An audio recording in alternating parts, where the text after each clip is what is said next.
You're listening to Find the Good News, episode 49, The Starfish, featuring Kayla Rigney. Find the Good News is produced by Parker Brand Creative Services, a branding agency that thinks sideways, pushes forward, and gets your brand up. See what else we do at parkerbrandup.com. Thank you for continuing to tune in to Find the Good News. I make this show for you, and I hope you'll keep finding something good to listen to each week. Today's episode features Kayla Rigney, the Executive Director of the Calcasieu Community Clinic. Kayla was so genuine and kind. I think you'll feel good listening to our talk. I know I felt good talking to her. We have so many great guests coming up. Next week, we'll be sharing our conversation with Kevin Yadis and the work he's doing to bring awareness and resources to suicide prevention here in Southwest Louisiana. After that, I get to share my conversation with Dewana Tarver, the founder of Dewana's Community Closet, a timely episode with the new school year just around the corner. In the weeks following, I have Jam and Jelly's Hot Sauce, Abby Dixon, Kelly Stowecki, and Breeny Dowies. I hope you'll stick around for all of these good people doing good works in our community. In the mix of all these episodes, I may be sharing a personal episode with you. That episode won't have a guest in it. It'll be just me and you, one-on-one. I don't know when that's going to come out exactly, but I expect it'll be sometimes within the next month. I do have to ask you to keep supporting this podcast by liking, subscribing, and sharing all of the links pushed out through my social media feeds. Find the Good News is a free show, so your support through social media and subscriptions is a huge help in my mission to spread the good news far and wide. I think I'll go ahead and wrap up the announcements because it's time to unwind, to meet someone you may have never met before, to get a bug in your brain that nags at you to be better, to do better, to think better thoughts, and speak better words. It's time, dear friends, to press play on a little good news. When I sit and reflect on all the people I've encountered in my life, I feel grateful. It's not because every person I've met has been pleasant. I'm just thankful to have encountered the variety. On one end of the spectrum, I've met many people filled with pride and hubris, touching others with the subtleness of a shotgun blast. Sometimes I've been that person. Other times, I've met extremely grounded people that choose to affect the world kindly, one day at a time, person to person. It was my good fortune to have that friendly and gentle type come and visit me on Find the Good News in the person of Kayla Rigney. Kayla is the Executive Director of the Calcasieu Community Clinic, a nonprofit free healthcare clinic located on the McNeese State University campus in Lake Charles, Louisiana. Kayla and the staff at the Calcasieu Community Clinic provide medical care to low-income and working uninsured people in the Imperial Calcasieu region. As it turns out, this is the perfect home for a good-natured person like Kayla, and the more I spoke with her, the more I could see the fit. Kayla has a knack for being realistic yet optimistic, grounded and hopeful. She seems to understand whether life brings you troubles or rewards, it is your attitude that makes all the difference in the quality of your life. While the clinic she works for affects the many, Kayla tries to keep her focus on the individuals, the particulars of the people she encounters. She knows their stories, she knows where they come from, and because her heart is open to them, she can genuinely care about them in a personal way. I'd like to adopt more of Kayla's direction in my life, touching people in simple ways, one by one, face to face, not from a distance. I think we could all benefit from that. The world could benefit from that. The world is full of problems. It's easy to get gridlocked. If we take a page from Kayla Rigney, if we do one good thing for one person, just a little, when and where we can, then we won't have to find the good news. Like Kayla, we'll be making good news every day. Wake up, it's morning. You're dreaming up a story. I can hear the way it's going, 'cause you're laughing in your sleep on the path to your deliverance, and a holy wall of light pouring through your window. Old news, bad news, fake news, Sometimes you just want to shut it all down and get no news at all. With Find the Good News, I aim to change that by focusing on good people doing good work. I visit with artists, educators, civic and spiritual leaders, musicians, business owners, students, volunteers, and everyday citizens who are using their creativity, resources, and talents to bring hope and happiness to their corner of the world. In each episode, I dig into the hearts and minds of my extraordinary guests. We have street-level conversations about relatable things going on in their lives. Discover the critical life experiences that shape them, the perspectives that drive them, and the fundamental beliefs that are anchoring them to a path of goodness. There's a lot of news in the world. My name is Oran Parker, and I'm going to find the good. And I love you just as well. I hope for that. I mean, you know, on one hand, I guess it's like anybody could do it.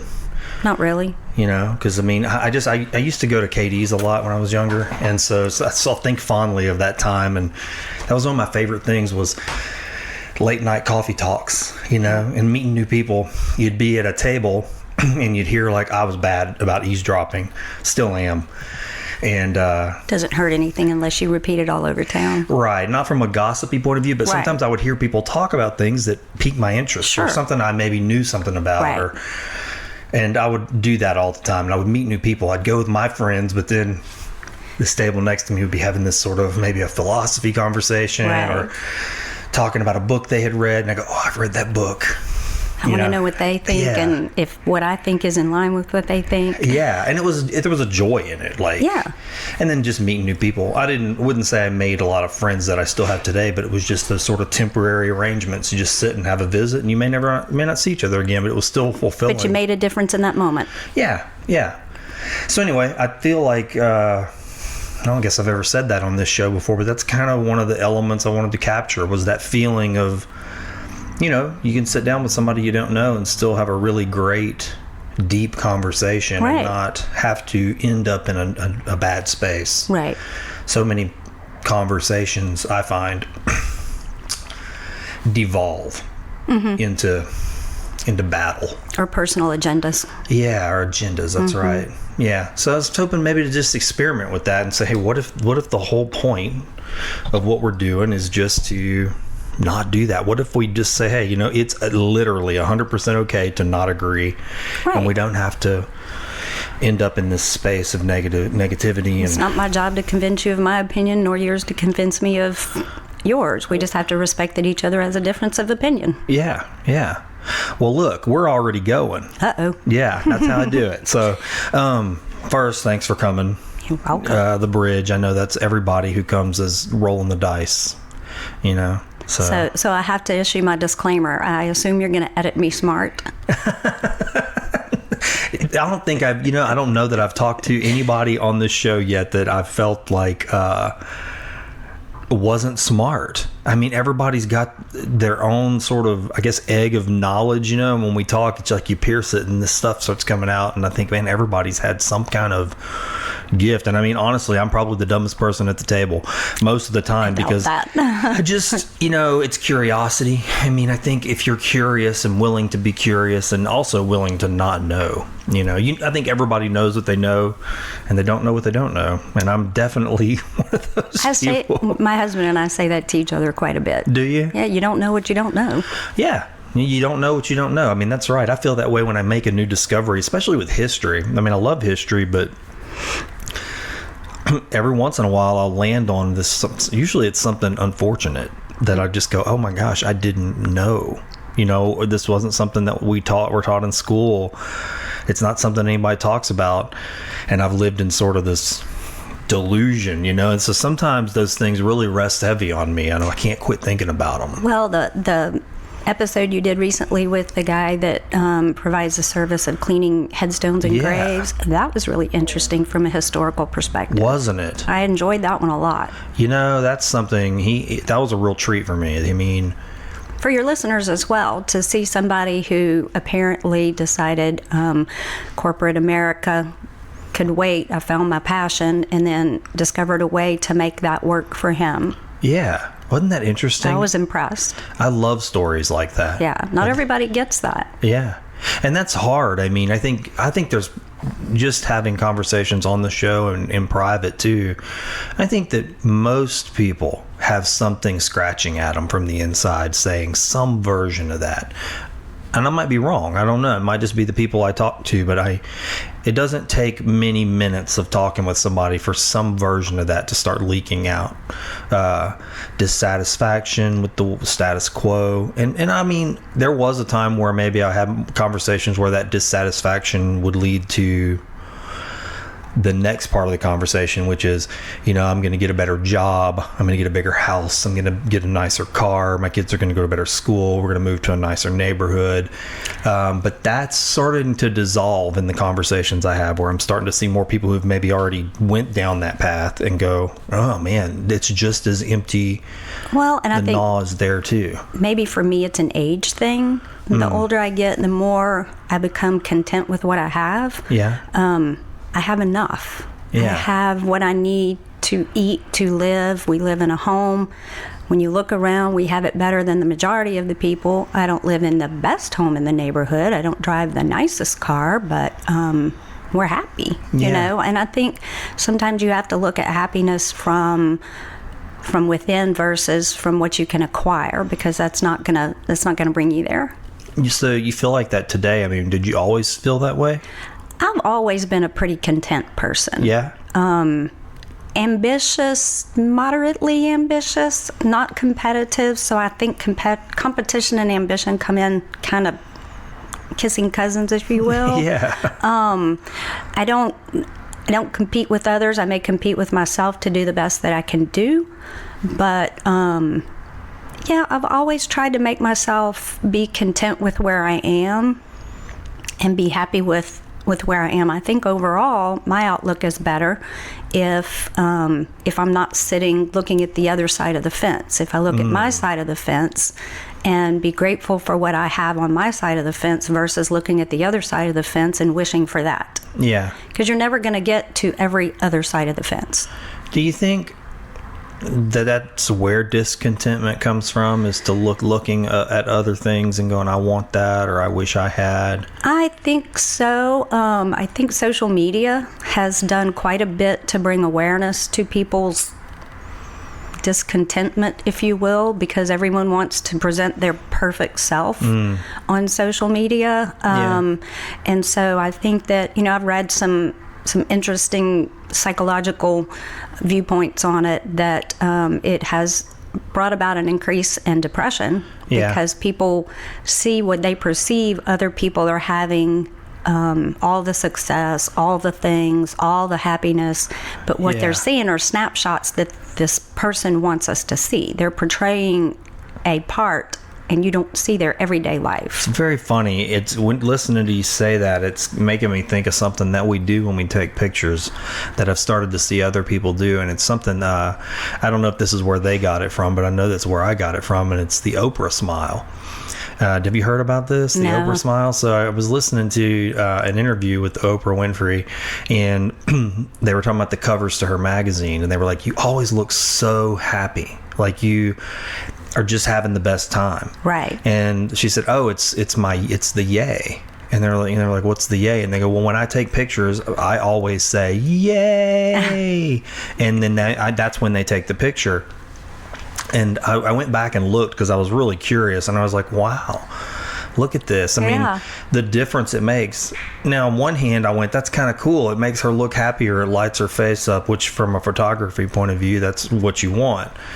But now I have noticed it more. After she called it out, I went back, and now I see people, even in our community, where I go, you can pick them out, and I go, they're not really smiling. It's like, oh, I'm about to take a picture. Let me do my yay.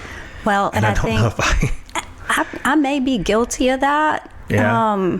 Especially if I'm doing a selfie, because I feel like my smile is contrived otherwise. I understand that. So, I kind of do too. And I have a tendency, if I'm doing a selfie, to make a face because it's not serious. No selfie I've ever taken has been serious. First off, I don't do them that often. Yeah. But, I'm not one that takes them and posts them as though they're going to be I don't know. You're not a making it portrait. for like a consumption. Yeah, you're not making it for consumption, right? Yeah. No. I do it in a not necessarily self-deprecating way, but humorous, if you will. Yeah. And so there's almost always a face. Yeah. I understand that. I mean, I have trouble with selfies just for me. I've never been comfortable with it, and Me either. I'm still not comfortable with it. I tried experimenting with doing some even that last project, that road trip project, being on camera is difficult for me. And I mean, I have to not acknowledge it, but I do want to work through it. And so doing that does help. And I'm learning, I'm trying to build a bridge, right, between the problem, which is that I don't like being on camera, and then the extreme version of that, which is always being on camera. Well, and I'm not going to lie, when you invited me to do this, I didn't hesitate because there's no cameras. Yeah, it makes a difference. It does. It's funny. I had this talk off pod with a lot of folks, and then even especially on pod, but I think that's maybe what the unique thing about podcasting is. Even though this show is going to be out there for consumption by anybody, but at the same time it's not live. Yeah. So that's the difference. You can go on the radio and that feeling of this is live, I have to say everything just right, I've got to have my stuff together, is so different than being on pod, where you're going, well, there's a relaxed nature to it. Well, the only other thing is it's a double-edged sword too, because live goes away.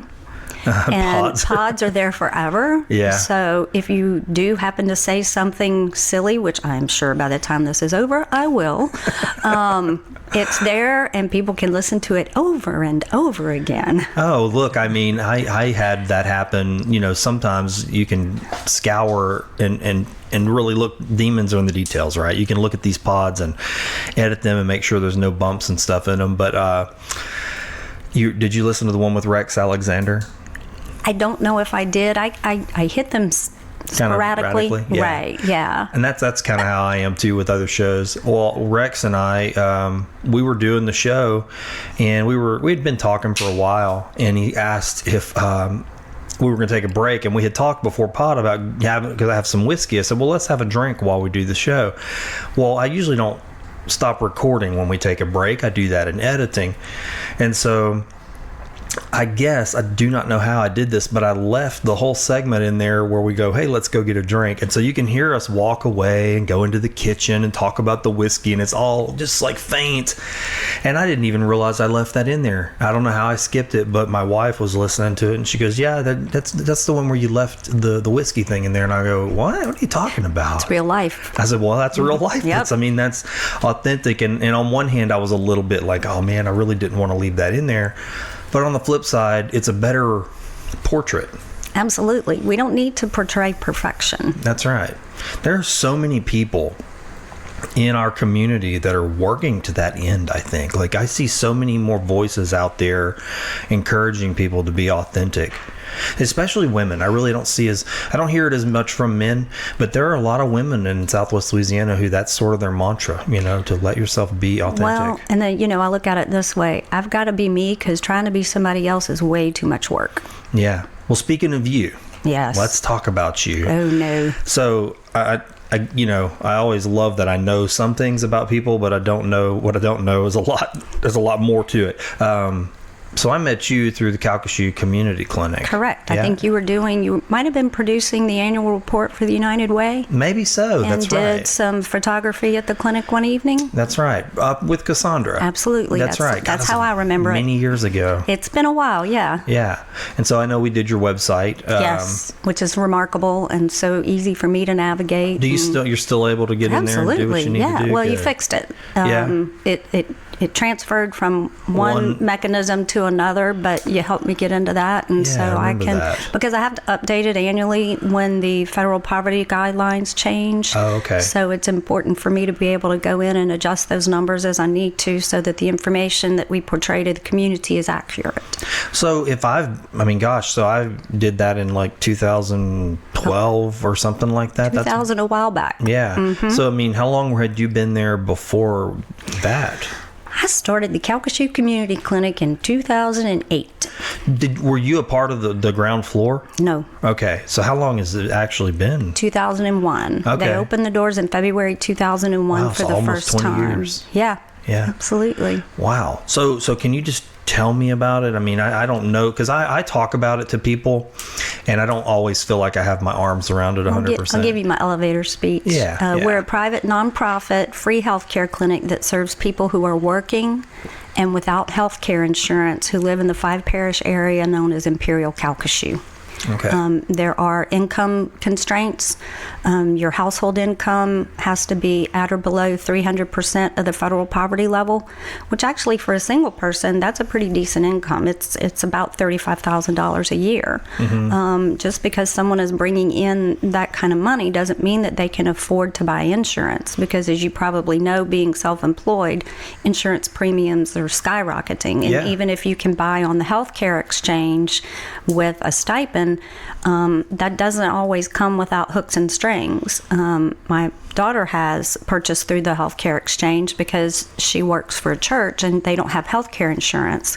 And so at the end of the year, when we claim, file her taxes, if she goes over what she reported her income was projected to be when she filled out that form, she has to pay back some of that. Oh, okay. And, it's a godsend for her, because otherwise she would not be able to afford insurance on the open market, and she does get a little stipend.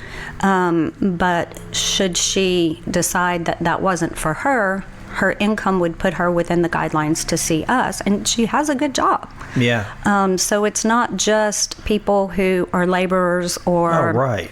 in the service industry or things like that who come to see us. So we see people who may work for the Calcasieu Parish School Board, but yet they need to bring home all of their money to take care of their family. They can't afford to pay for part of the insurance. A lot of times they'll pay for the employee, but they can't cover the spouse. Yeah. And so, that's where we pick up. Wow. Pretty much anything you would see a family practice doctor or an urgent care for. We're open once a week. We utilize volunteer physicians, pharmacists, nurses, and laypersons to provide the services. We've been a United Way agency since 2003. We receive a stipend from them in order to help offset the cost of providing the care. We have a state licensed pharmacy. On site? On site, yes.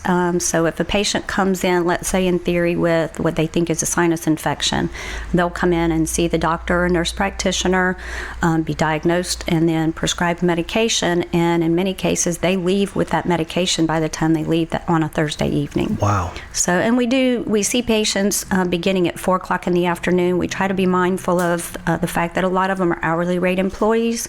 And so if they miss work, they miss their money. Yeah, no, that's true. Yeah. So we try to do it at a time where it's convenient for them, that if they do have to leave work early, maybe it's only an hour. That's wonderful. We try to be wonderful. Have you seen, as the years have went by, do you feel like you see an increase in people that are in that particular zone? It waxes and wanes. When I first started, we were seeing around 20 to 25 people a week. And then the Affordable Care Act came online in 2010. And the way that it had been presented was that it was law. Everyone had to have health care insurance. Well, in reality, you can't get blood out of a turnip. If you don't have the money for health care insurance before the law, you don't have the money for health care insurance after the law. There was a little sweet spot, though, for persons earning about 150% of that federal poverty level. So we did see some patients who went on the exchange and got health care insurance for minimal out-of-pocket. Okay. And then the federal government also bought down their deductible, which allowed them to be able to use the health care insurance. I see. So we lost some patients in the early days of the Affordable Care Act, and then in 2016, Governor Edwards expanded Medicaid to capture persons who are working and earn up to 138% of the federal poverty level.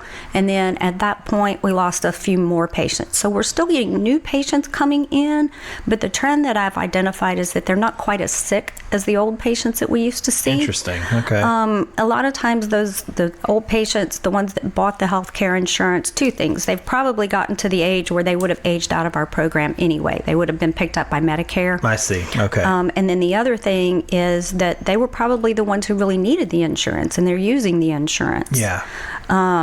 Which kind of dispels the myth that the young, healthy people would go and buy the insurance, and the older, sick people would buy the insurance, and then their financial stability would cancel it out and make for a great program.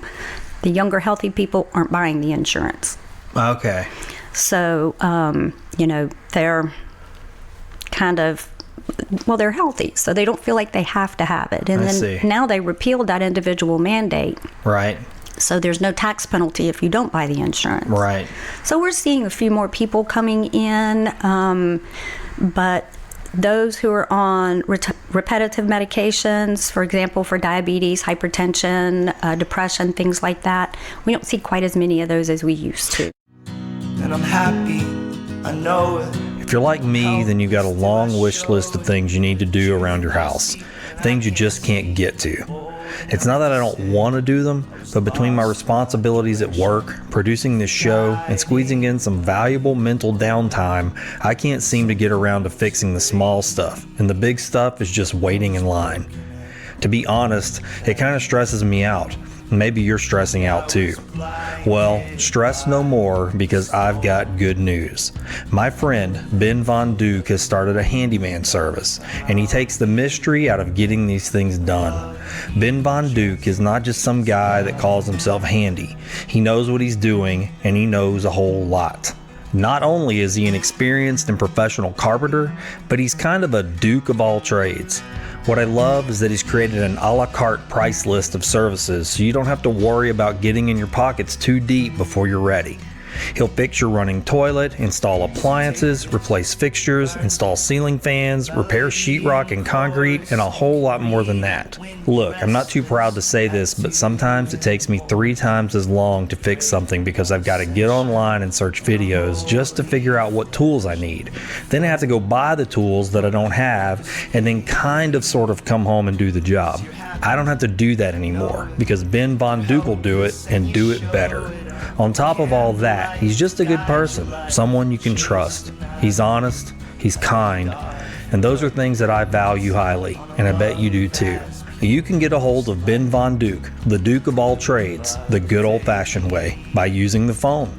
Call or text Ben at 337-540-1355. That's 337-540-1355. He'll send you his service and price list, and trust me, his prices are more than fair. And do me a favor, when you do message Ben at 337-540-1355, tell him you heard about the Duke of all trades on Find the Good News. So y'all do see patients that have those, like mental health? Mild mental health. Can you give me an example, like where the fences are in that? Simple depression. Simple depression? Mm-hmm. Not like bipolar disorder, things like that? No, and there's reasons for that. The first reason is because if a person is having issues with bipolar disorder, it's in their best interest for them to see the same healthcare provider over and over. Yeah. And we can't offer that luxury because we work with volunteers. I see. So I may have a patient come 6 times in a year and see 4 different providers. Yeah. I also find that a lot of times providers have a tendency to have a favorite medication, and one doctor's favorite medication may not be another doctor's favorite medication. So if you see the same provider, that treatment plan is going to be more consistent. Okay. The second thing is that we do not provide any kind of narcotics or controlled substances. Mm-hmm. For several reasons. One, you have a lot of reporting you have to do to the Louisiana Board of Pharmacy. And 2, if I did, I would have a line around the building every Thursday for people wanting narcotics and controlled substances. Yeah. So back whenever the clinic was founded, they decided just to not get in that business at all. Yeah. And a lot of times patients who have the more moderate to severe mental health disorders do require controlled substances in order to keep them maintained. Yeah. Interesting. God, so fascinating to me. So what was your knowledge base whenever you came on in 2008? Well, I have had a really eclectic career path, if you will. In 1993, 94, I went to work for the Samaritan Counseling Center. Okay. Worked there for 2 years, left there, went to work for Henning Methodist Church in Sulphur. Oh, okay. Worked there for 8 years, and then I went to work for a home health agency. They are no longer around, but I worked for them for 6 years. And so I got a lot of exposure to healthcare issues, disease processes, and things of that nature when I worked for the home health agency. I was originally an office manager. Then I moved into marketing for about 2.5 years, then into administration, and then to a regional administration position.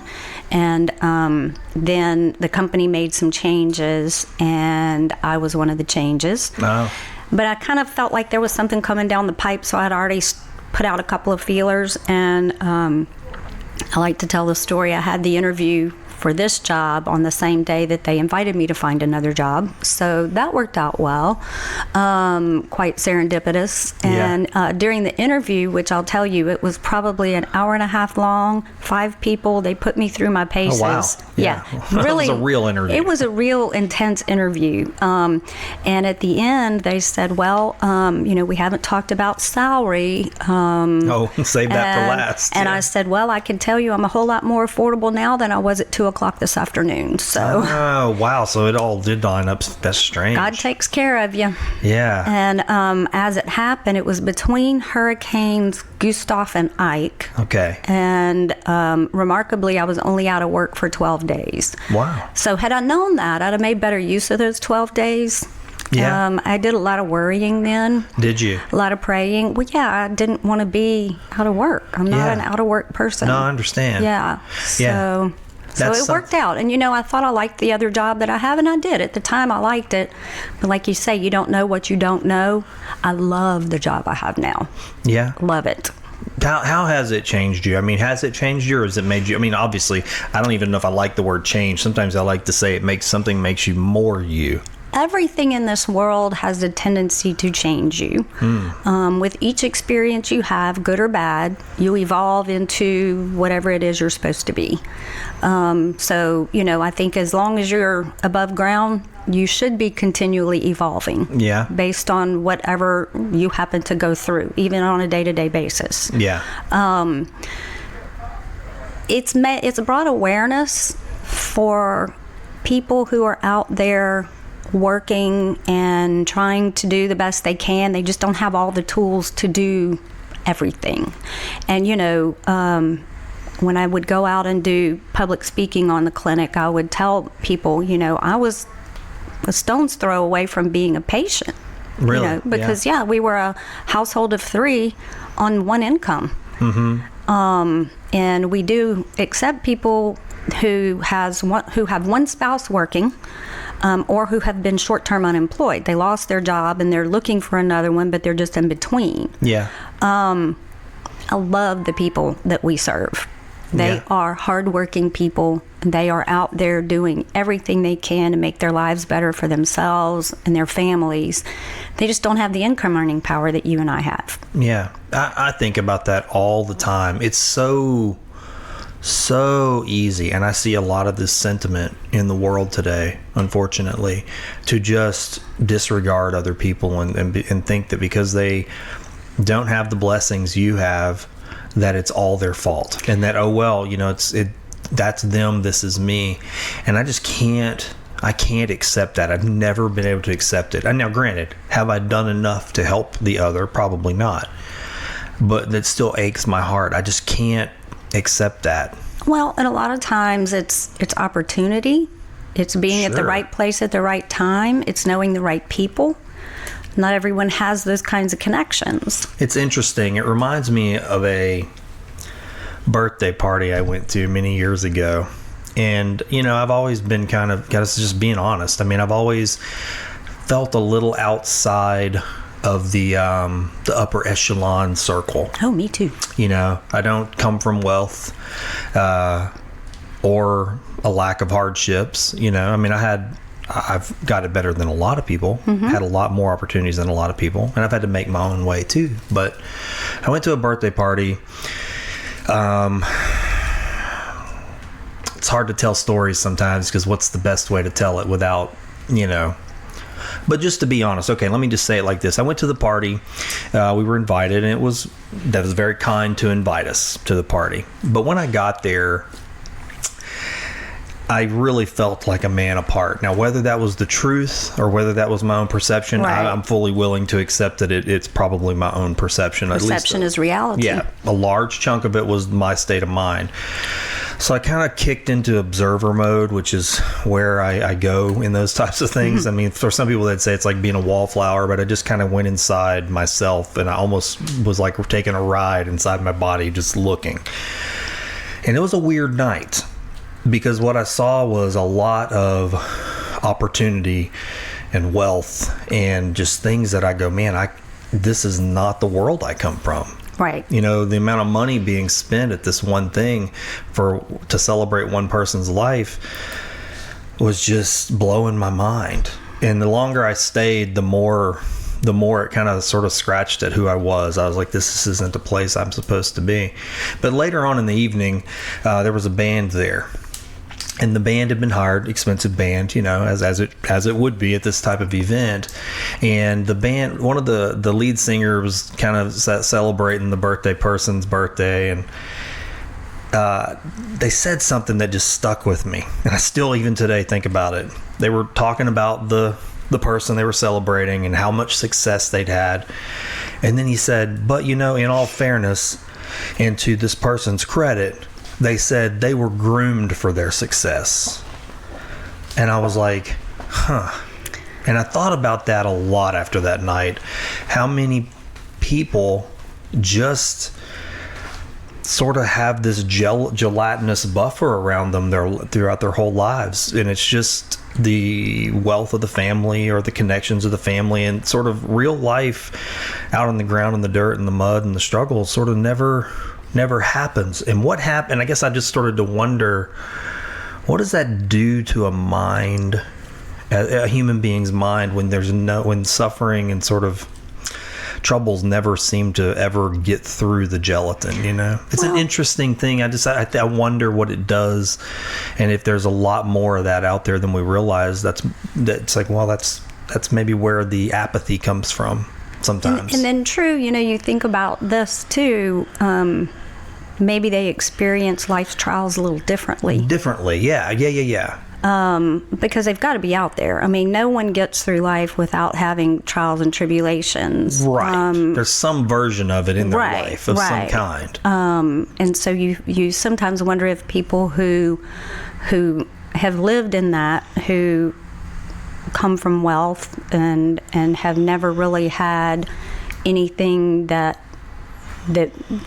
we judge as trials, and that comes from our perspective. Right. They've got to be experiencing something. Right. Because nobody escapes it. I mean, I think about it a lot. Like, because sometimes that very story of being groomed and opulence and total comfort is the beginning of the story of somebody having a great awakening. I mean, I think about that a lot when I think of the Buddha's story.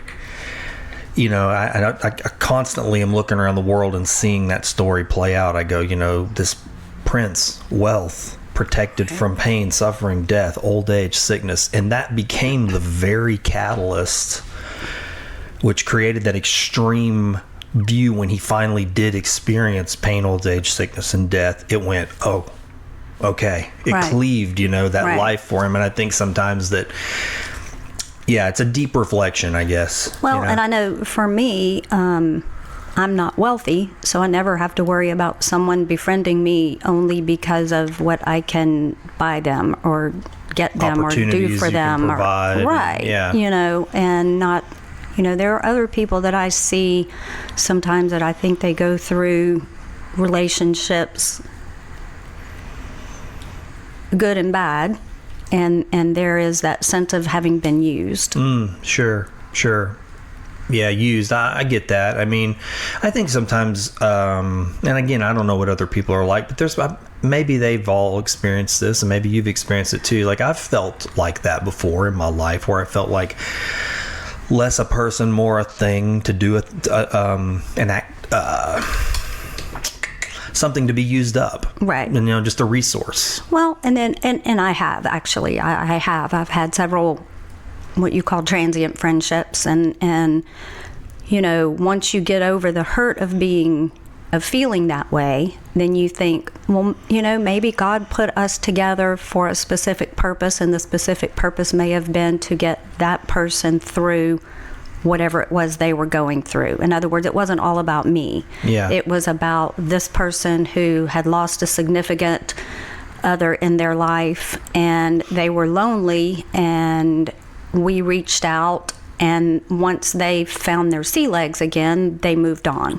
Right. And I've had that happen too. Right. And I think a lot of people have, now that you say that. I mean, I talk to people like that. It's another one of those stories that tends to rise up.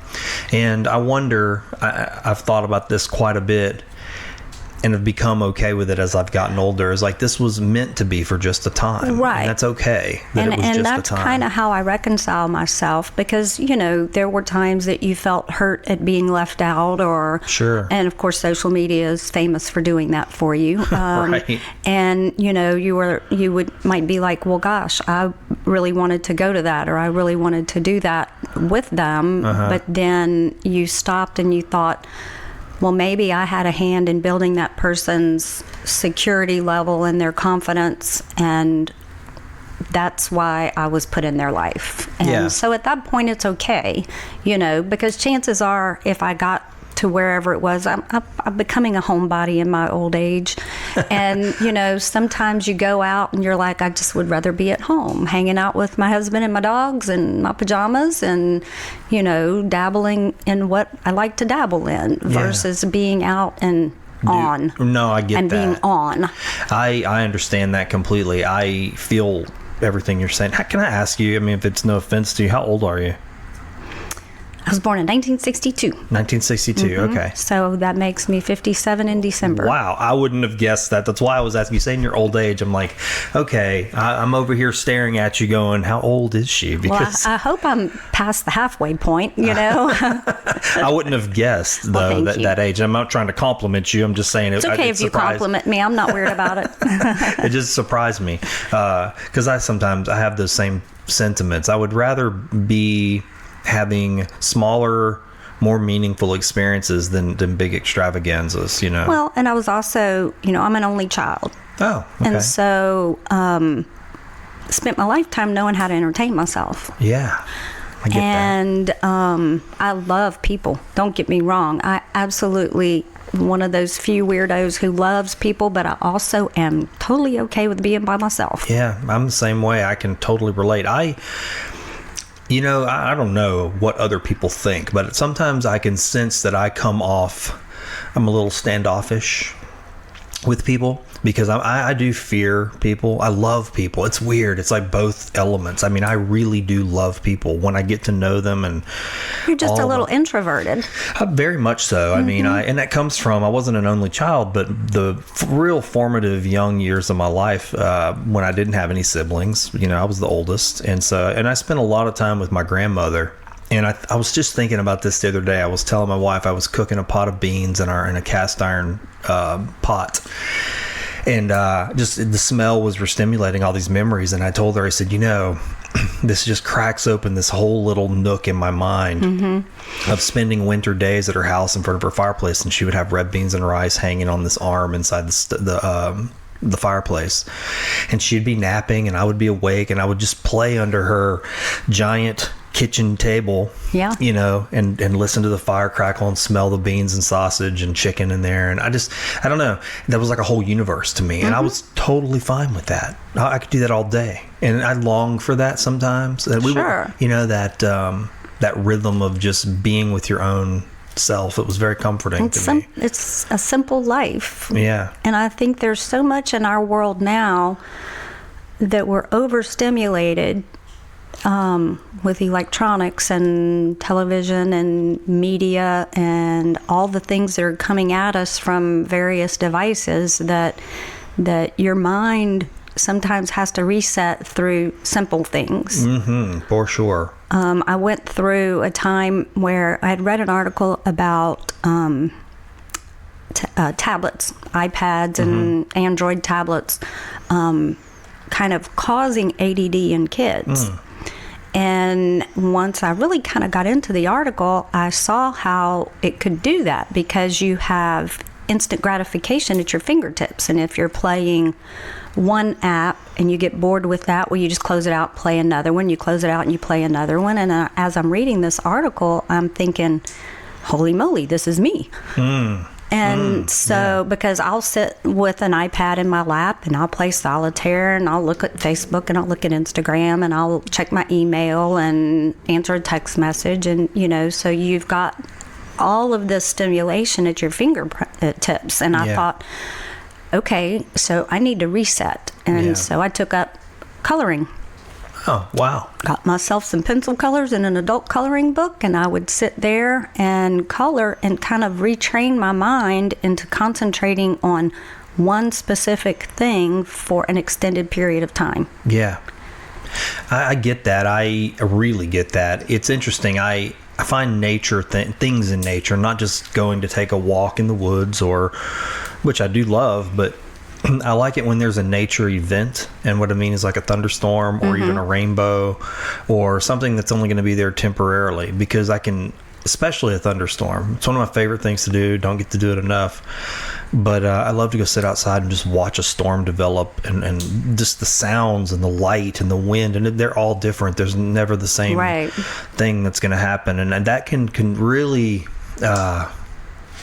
really take my mind and just give it a massage, you know, and untie a lot of knots for me. We went to the Gulf, me and the boys, the other Sunday, and didn't take much convincing, you know, to get them to go, but they were like, well, what are we going for? I was like, no reason. We just drove 28-minute drive, you know, let's go. Because it's there. Yeah, so we went, you know, with enough time for the sun to kind of go down, and I was sat out there and I had my prayer beads, and I said, you know, a couple hundred mantras while the waves were crashing. And after I finished, I was still sitting there, and I kind of looked, and my teenage son was just kind of sitting, doing nothing. And then my other little boy was running in the waves and digging holes, and we were all having a different experience with the same nature. Together but separate. Yeah, together but separate. Separate, exactly. And I thought, boy, this is nice. This is something that is very difficult to accomplish when there's devices and there's schedules and there's calendars and there's none of these sounds are here. There's nothing to hold your attention out there. The distractions were minimal. That's right. Yeah. You know, the sound of the waves is just capturing you and sort of soothing you. And I'm happy, I know it. Look, as much as I enjoy talking on Find the Good News about making a change, I'd be less than honest if I didn't admit that change is hard sometimes. I should get more quiet time. I should exercise more, walk more, sleep more. And the one thing that I know I should do, without a doubt, is eat better, healthier, and fresher. But there's a wide berth between knowing something and actually doing something about it. I love to cook, but just like those other should-dos, I don't always make the time. This is where I have to tell you about Fresh Fuel, because it takes procrastination out of my way. Fresh Fuel is a fresh take on getting healthy, wholesome, and satisfying foods in your life as a kickstarter to critical change that lasts. When you sign up for a Fresh Fuel program at thefreshfuel.com, you'll find tiers for your specific level of can't get up and go. I know I found mine. My friend and founder of Fresh Fuel, Megan Abraham, wants to do one thing and one thing only. She wants you and your family to eat healthier, delicious, home-cooked meals. That's it. With Fresh Fuel, Megan has taken all of the I can't do it out of putting better meals in front of the people you care about. And she's quick to remind that one of those people should include you. Go to thefreshfuel.com and choose the program that's right for you. Megan provides you with the recipes, supply lists, links, videos, goals, and very important here, access to the Fresh Fuel Facebook group, where you can connect with other Fresh Fuelers, real people just like you and me, making the same journey. What I love most about meal prepping with Fresh Fuel is that you don't have to do it alone. Megan is right there with you every step of the way, making the same changes you are. Fresh Fuel isn't a diet. It's a life change for those of us that just have trouble changing. Since I signed up for Fresh Fuel, I'm cooking more, eating better, and honestly, I'm feeling better too. I believe in Fresh Fuel so much that I asked Megan to offer Find the Good News listeners a chance to try it out at a discount. Just go to thefreshfuel.com, select one of Megan's signature programs, Fresh Fuel 28, the 28 Plus, or the 28 Pro plan, and then enter the code Good News to get 10% off your program. That's 10% off a Fresh Fuel signature program by visiting thefreshfuel.com and entering the code Good News. Fresh Fuel has been good news in my life, and I'm betting that thefreshfuel.com will be good news for you too.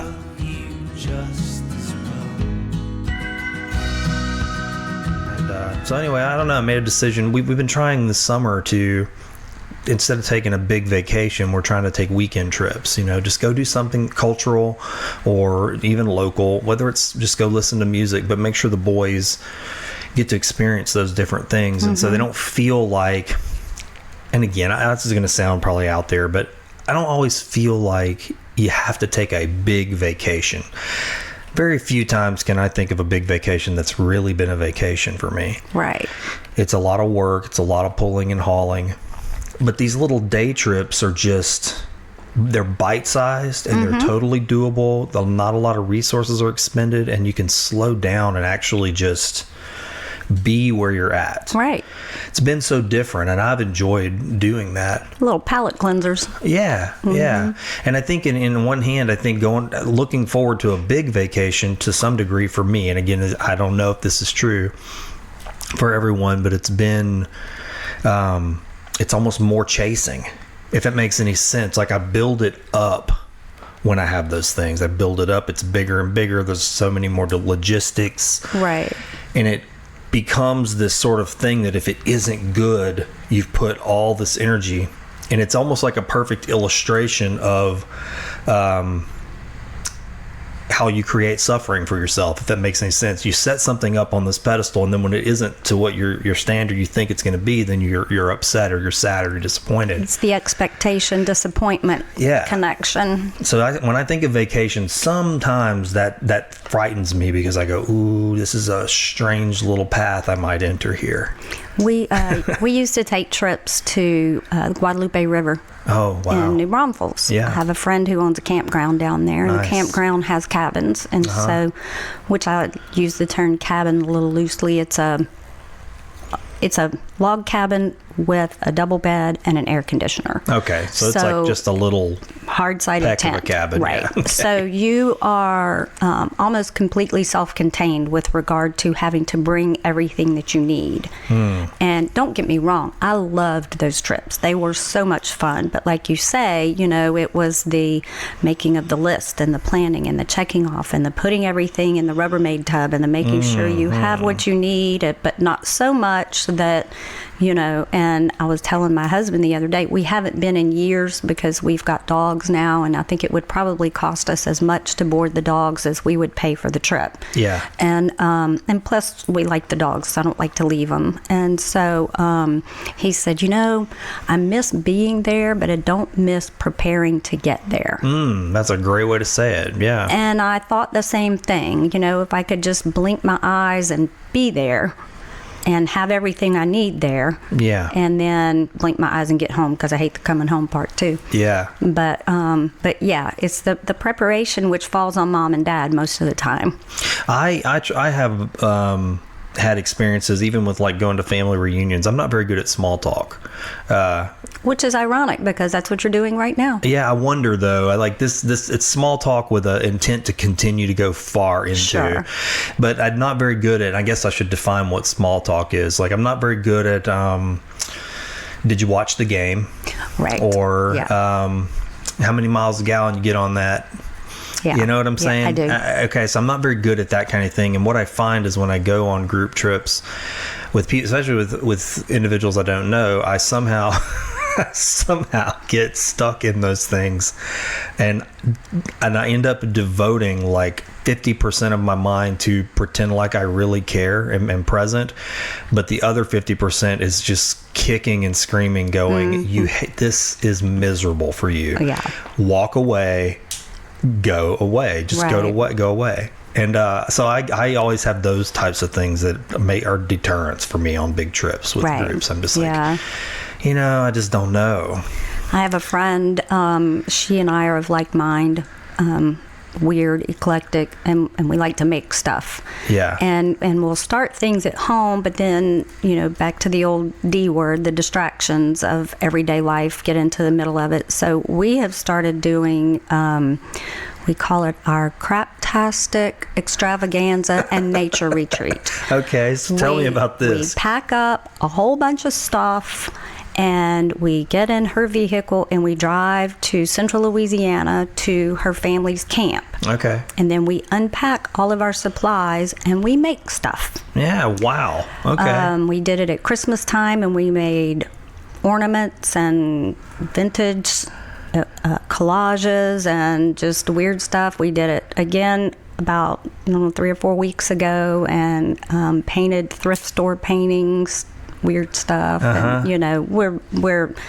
weird things crack us up, and so that's kind of our principle behind these. But it's up in the woods in central Louisiana. So in the middle of all of this, to make it sound official, we will take nature walks and things like that. Yeah. And we sip on wine for our creative inspiration and things like that. And that's my kind of trip. It's gotten to where, and my husband will do a trip similar with his buddies, and they go play golf. Okay. And they eat meat. And that's his kind of trip, So, just that. Don't have to bring fancy clothes, don't have to put on makeup. You get to exercise your brain. You talk with someone who's like-minded, or if you don't say anything, no one's offended, no one's asking if you're okay, are you okay? Right, that kind of thing. And that makes it, just very organic, and the ebb and flow is there, and it's hard to find people like that. It is. I might be speaking out of turn without her not being here, but I would say that's what I love about Michelle, my wife, is that she's very I would say stoic and easy to just sort of go do anything with. And Bruce and I are like that as well. We married in 2002, but we had known each other for 14 years before that. So it was just kind of a marriage of friendship in addition to the romantic side of it, which, I find that that's a little bit cliche. I got to marry my best friend. But I get it. But essentially, those are the ones that seem to work out really well. Yeah, I can't speak for her again. I can only go off of what my own internal musings, but I think that's exactly how I would describe it. I actually was very worried when even all those years ago, like when our relationship started to turn romantic. I was scared of that, because she was such a good friend to me, and I really enjoyed her company. And so you know what I'm talking about. It was like, and so I had started having this really, I don't want to mess this up. Yeah, I honestly, if I'm being honest and truthful, full disclosure, I started to almost run away from that relationship, because I thought, well, if this turns romantic, then it's going to head to these other places. Because I too I'm divorced, and that did happen. And so I had this fear, everything up until that point hadn't worked out. Yeah. And I go, God, am I going to watch my friendship turn, ugly? And I don't want that. I'd rather just stay here. And aren't you glad you didn't? Yeah, I am glad. And I think she and I have talked about that as the years have went by. She started, now that we've had this conversation, she's like, looking back, I see some of your behaviors as definitely indicative of what you're describing, like this deep sort of like almost like scar tissue, PTSD. Well, and it kind of, you're fighting the natural predisposition to run towards, but then you've got this intellectual monkey on your back that's saying, but don't you remember what happened before? Yeah. And so it's this internal push-pull. Yeah. Yeah, and that's a hard thing to struggle with, that reactivity. Like, sometimes that is a good thing because it can keep you out of trouble. Right. But on the flip side, it can also keep you from new, delightful, positive experiences as well. And I've struggled with that. I mean, that fight or flight type of mind. And I try to watch it and catch it now. But it takes work. I mean, years of work to... especially if you have a bunch of triggers. Yeah. Well, and it takes self-awareness, and I find that that's something that, develops as you mature. Yeah. And not just because you're old. It's not everybody who's old is matured. Well, that's true. But, you have to kind of want to know what triggers you. You have to want to know what makes you do certain things and what causes a reaction, so that you, especially if it's a negative reaction, so that you can avoid that reaction. Yeah. That's one of my things. I don't like negativity. I don't like negative people. People whose knee-jerk reaction is always to oppose something before they even really realize what it is that they're looking at. Yeah. A great example of that, and it goes back to social media, happens online all the time. Because I see stories, I try to tune the dials, but there's still information that gets in that really just starts getting in my heart or my mind. Like, sometimes I try to be cautious about which one that is.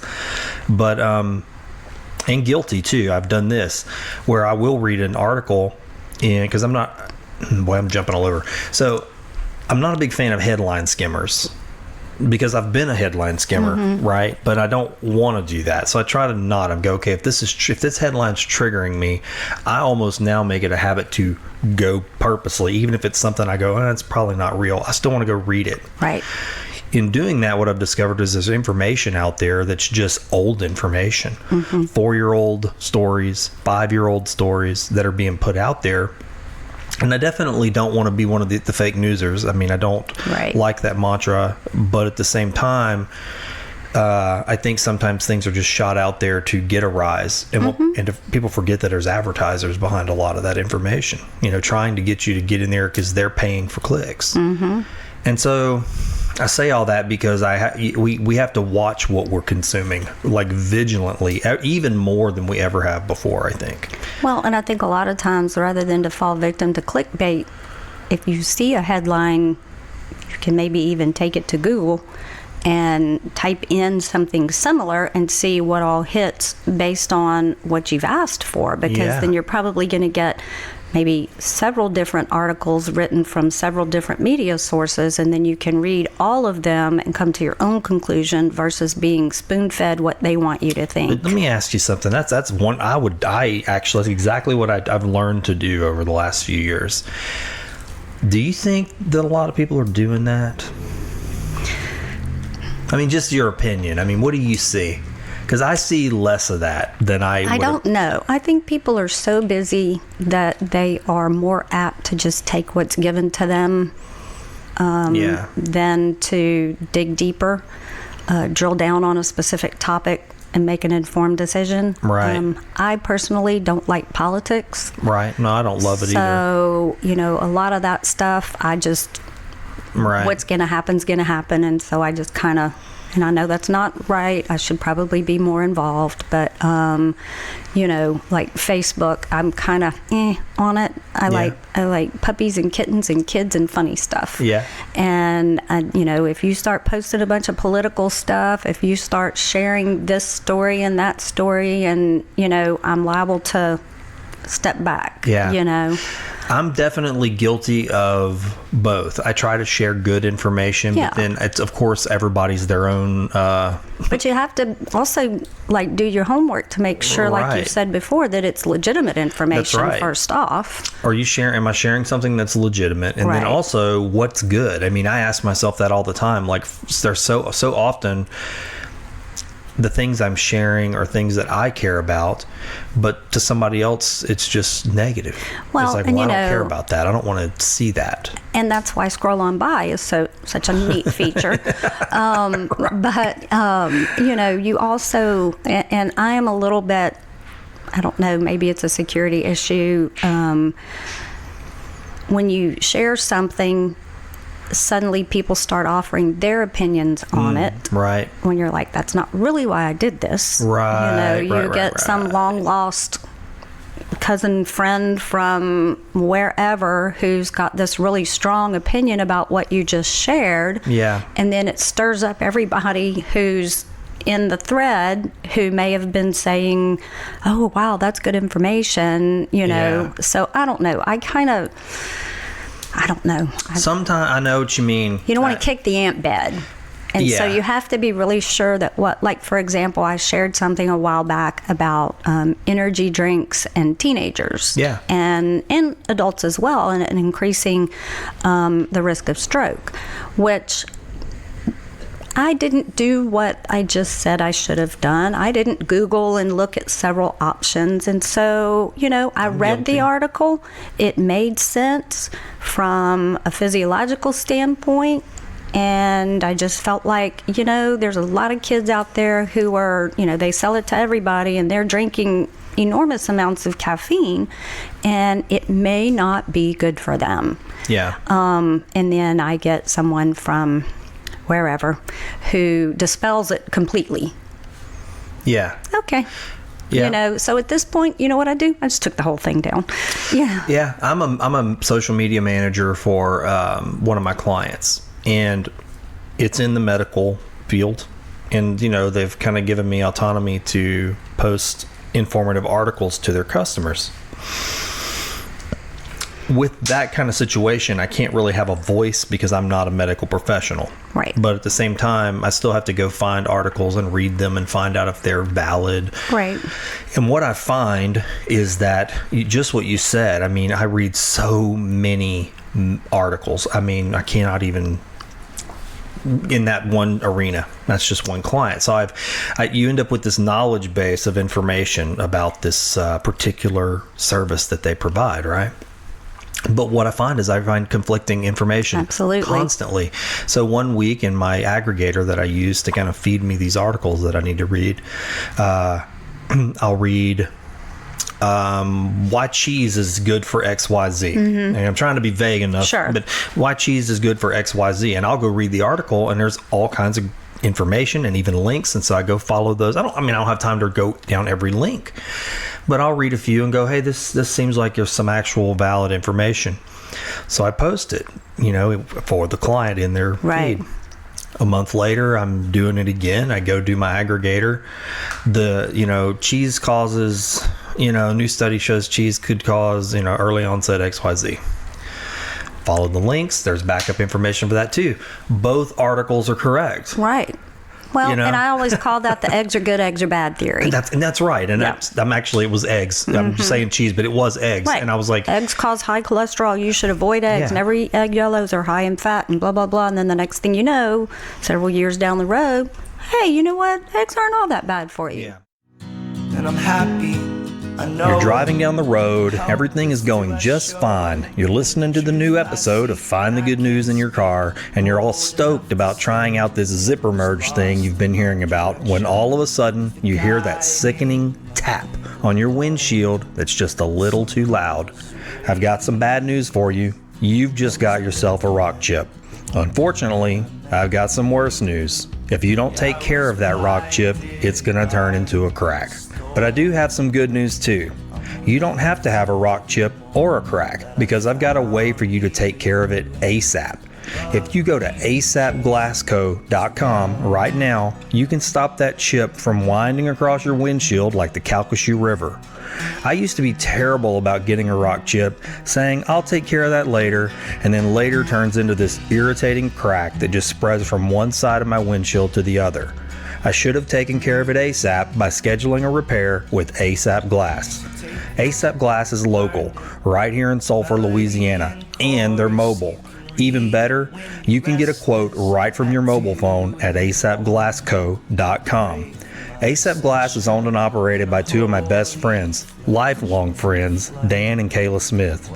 Dan the Glass Man will make sure his team of glass technicians gets to your job ASAP and make sure it's done right so you can keep that windshield crack out of sight. If you do get that rock chip and you don't take care of it ASAP, that's okay. ASAP Glass does complete windshield replacements. Remember, ASAP Glass is mobile, so you don't have to worry about finding time to drop your vehicle off at their shop. You get your quote at asapglassco.com. Make your appointment with Kayla, and then before long, an ASAP Glass van is on its way to your location. That's it. I know you're probably looking at a rock chip right now. Don't wait. Take care of it ASAP. Go to asapglassco.com on your mobile device and get a quote. That's asapglassco.com. And make sure to tell Dan and Kayla you heard about ASAP Glass on Find the Good News. It's kind of like the Atkins. I think of it like diet fads, like Atkins. I remember when Atkins was huge, people were losing huge amounts of weight. I mean, I knew people in my life and they were just like melting away. And Absolutely. I'm like, oh my God, they got so thin, so fast, so fit. And they ate a cracker. Yeah. And then, you know, here we are a decade later, or 15 years later, however long that's been. And I mean, all that's gone away. And now, you know, there's all this negative stuff. And now they're candidates for bypass surgery. And And, you know, and then keto comes along. And I am not an expert, but I see the same sort of thing happening. And I go, well, I mean, there's information out there. And I know I'm saying this, I get raked over the coals for the. Well, but then you also look at it this way. And I think it's human nature to want the quick fix. You know, we want to get rich quick. We want to get skinny quick. We want to get beautiful quick. We want to, we claim we don't have the time to do the work. You know what? If you woke up every day and you looked at the food pyramid and you chose healthy options and you didn't eat between meals and you walked and you did all the basic bottom line things that humans are supposed to do to stay healthy, you wouldn't need Atkins, you wouldn't need keto, you wouldn't need all of that. Longevity. Right. And so I think it's popular, if you will, just for lack of a better word, to follow the trends than it is to go back to basics. Yeah, I'm a big fan of the basics. I like things that last, not because I want to make everything last. I also like things that dissolve. You know, we've actually been having that conversation at home about our buying habits. And the one thing I've landed on is exactly that. And I said, you know, when I go shopping, I either shop for durability or dissolvability. Mm-hmm. If it's something that I'm going to be able to use and it has a purpose over and over and over again, and it's made from materials that are like, that's why, again, I love cast iron. I've talked about this on the show. Mm-hmm. I have cast iron that belonged to my grandmother, my mother, my father. There's a story in it. That when I am gone, that cast iron will be my children's, and if they keep it and pass it on, it can be my great-grandchildren's, and so on and so forth. To me, that's durability. Well, and sustainability. And I'm, like I said before, I'm a little weirdo. I'm kind of all over the place. I like things that have had a life before me. Mm-hmm. And so I love vintage clothes, vintage cowboy boots. Yeah. And I like to take things that once were one thing and turn them into something else. Yeah, I love that. I like to... Like the cowboy boots I have on right now are probably from the 1950s, and I'd love to know what their backstory was. Yeah. Where have you been? Yeah. They don't look like they're work cowboy boots. They're probably dance cowboy boots, or, something that were probably, they're in remarkable condition. So they were probably special. Yeah. Which, I'm not always a fan of special. I think if you have china, use it every day. Don't leave it dusty on a shelf, know. But I love the idea of something having a life before I got it. Yeah. No, I totally am in line with that thinking. It even to the point where there have been times where I've actually... It's probably an unpopular viewpoint too, and I'm going to say it. Like I've went to a garage sale or a thrift store or something, and something kind of almost calls to you to take me home, be with me, and that's happened a few times where. There used to be a little vintage shop right down the street, and the lady in there, she was like, "You always come in here." I said, "Well, sometimes what happens," I told her, "is I'll be thinking about something.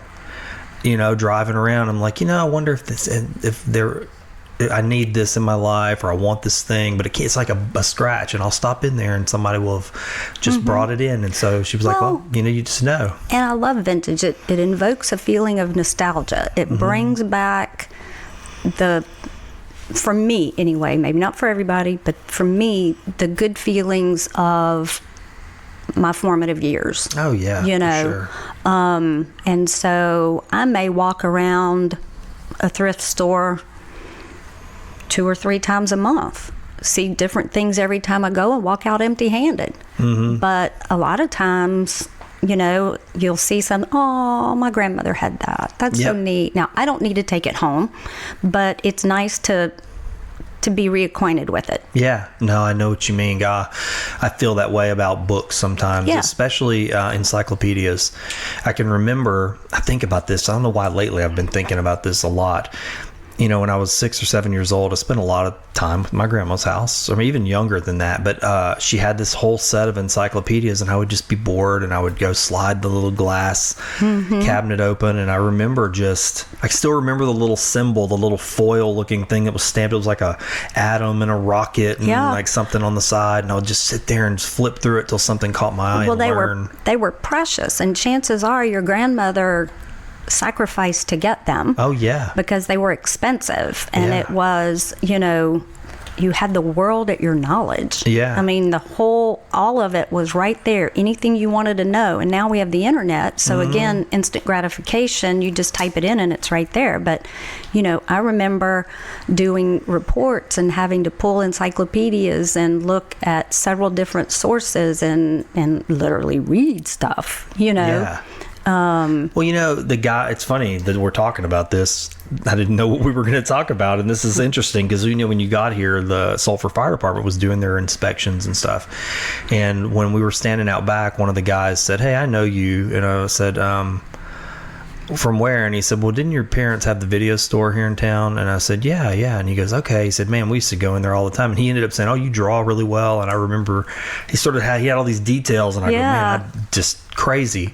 But he said, I just miss those days of going in the video store. And that's not even that long ago, but it's getting to be like a nostalgic thing. And he said, just to, the anticipation of a movie coming out, and then you're trying to get there, and hopefully you would have a copy, and then buying candy. And he said, there's just something different about that versus digital downloads and just, the new series coming out, and you can just consume it all really quickly. Guilty as charged, I do it, but he's not wrong, And the library is the same concept. I like to just go to the library and walk around and touch books. I know what you mean. I love to be around books. And not necessarily, I may not even go in there with anything in mind. Or I might have an idea of something that I thought of that, I have a bad habit of an idea sparks me, and then all of a sudden I want to know everything about it. I am guilty of that. And so several years ago, and it was even probably before the movie Titanic came out. That's always been a fascination of mine. And so I would go to the library and I would check out every book on the Titanic.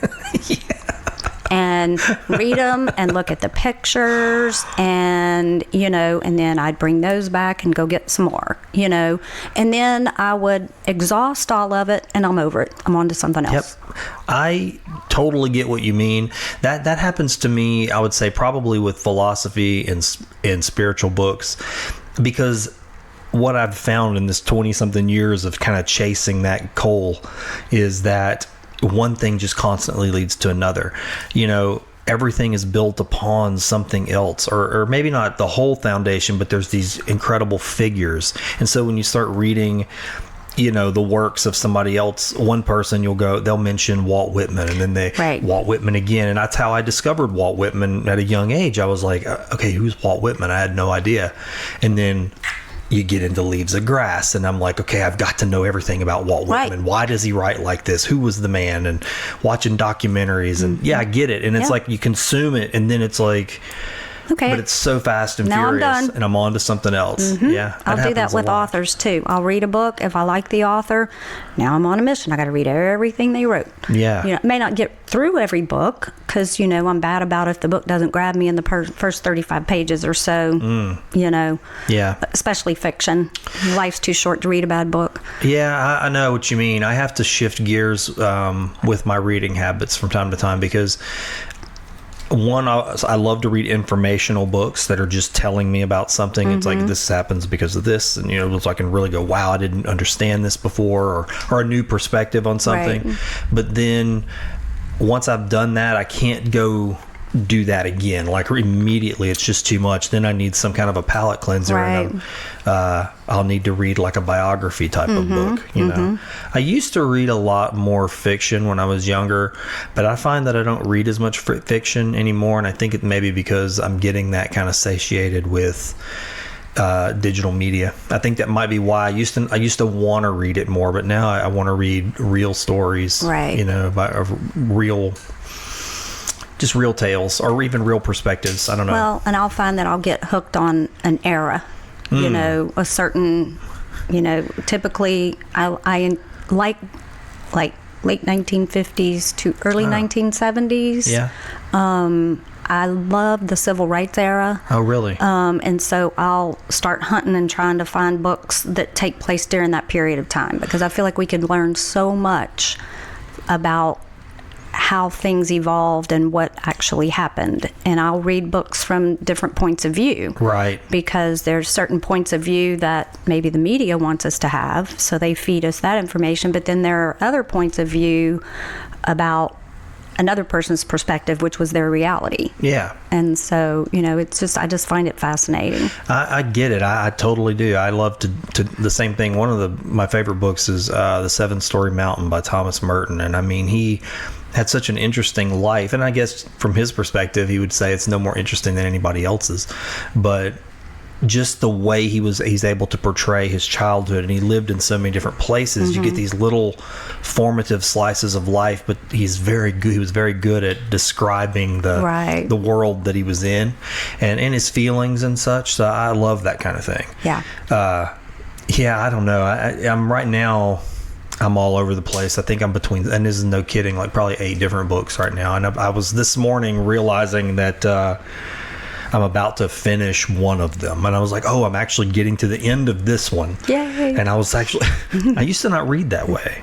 But I'm trying to not leave the books behind because, like you said, I'm really fast and furious on the front end. And then I'm going, okay, I'm kind of losing my drive with this. Do you find you're very mood driven? Like based on what kind of mood you're in, that's what you're going to pick up? Because I'll do that. I'll have 3 or 4 books going based on what kind of mood I'm in. Yeah. I think projects too. No, I was just talking about this briefly with a client through email yesterday. You know, yesterday was a project planning day. And so project planning is very mechanical. You know, it's date driven. When is it due? When does the person need the thing? How much time do I need to get approved to them so we can make all the adjustments before production? You know, all the way back to day do we start. Right. Well, I was dealing with hundreds of inputs like that yesterday. So when my mind's in that mode, it's all calendars, numbers, mechanical. It's nothing creative about it. Right. You know, it's just work. And I took a minute to check my email from doing that, and it was like, hey, I have this idea, and here's a few little pieces of information. So what's your best creative idea right now? And I literally I just was like, okay. Not today, Satan. Yeah, I mean, to be as nice about it as I could be, I was like, look, my mind the wheel is still spinning in logistics. Right. And it's probably the first time I've ever told a client this, but I said, I'm going to need some time to get out of this mode that I'm in. You need to change hats. That's right. And it's not going to happen. And it made me wonder, and I kind of mused about it with my wife. I said, I wonder how many people do think that is how it works, though, with creative thinking, that it's like, well, it's just something you have in you, so you can just pull it right out.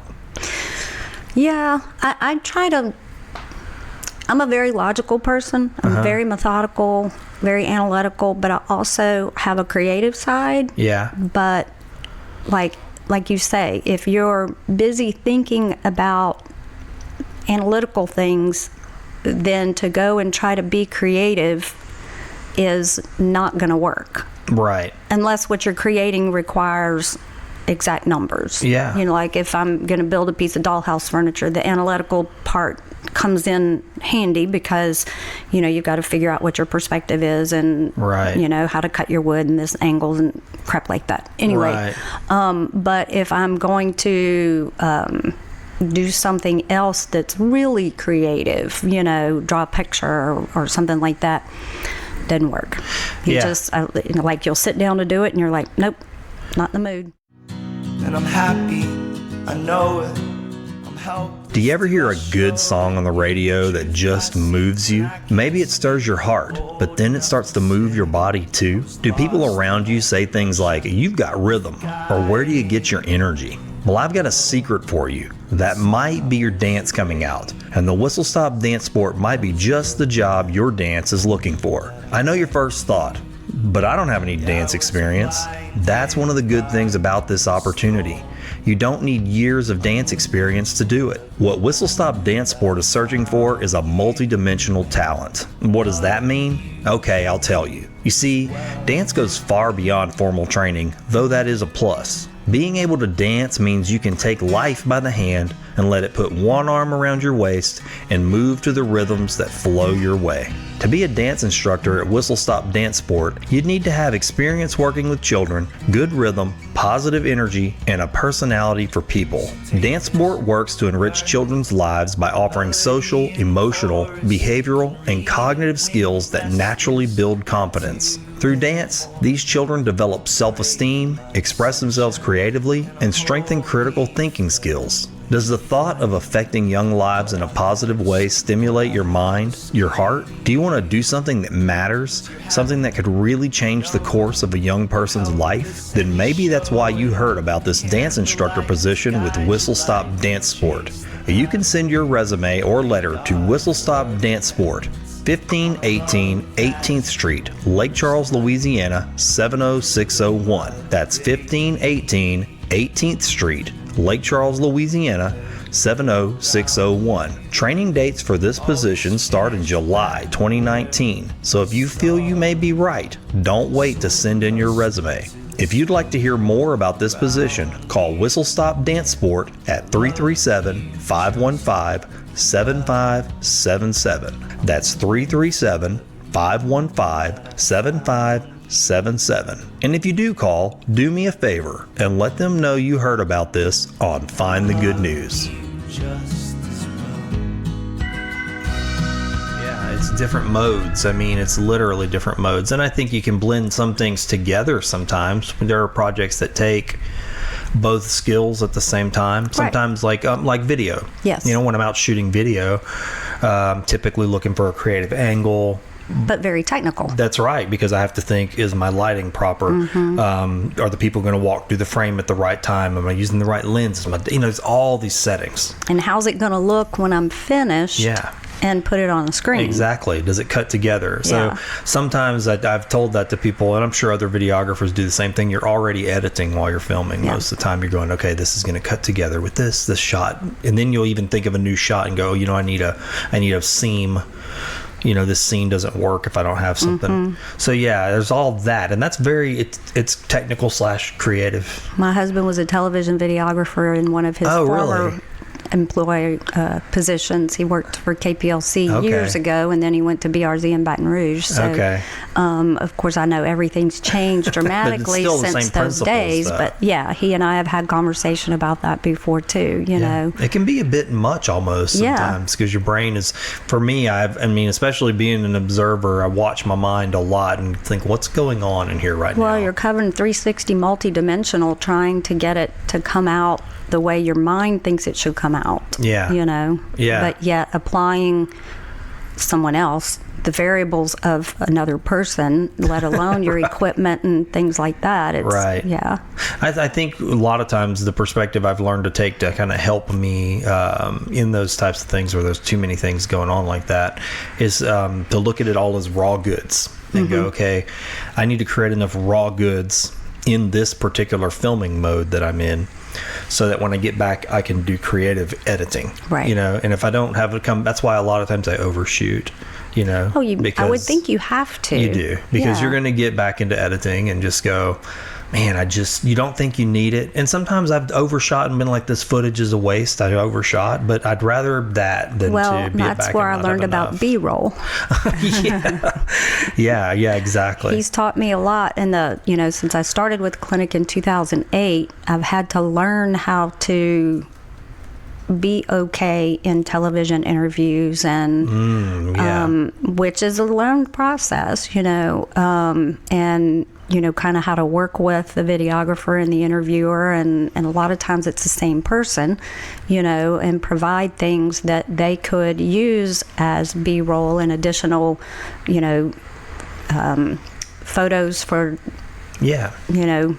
information, where your voiceovers and all of that kind of stuff. So content creating is a hard job. I mean, and Bruce was very helpful with that, and he will offer creative feedback on, you did a good job with that, but Right. And it's always been very helpful. I find that these road trip episodes that we're working on, trying to develop, I don't want it to be like this super slick production, but at the same time, I'm going out alone, so there's nobody there to film. Right. And so it's like, okay, there's a lot of challenges in that I'm learning, because I've never been in the shoot. Right. I've always been behind the camera, so to be involved as a host and to film and be thinking production but still engaged with the guests, different than that. That's why I like the pod, because the pod gives you that engagement. And so I'm having to learn that as we decide to do more of these road trips, that the road trip video element just needs to be a supplement, a snapshot, so people can watch it and go, oh, I get where you were at. Right. But the conversation is still the content. I don't want people to go, well, I'm just going to watch this 2 or 3 minute video. I don't even think I watched the video.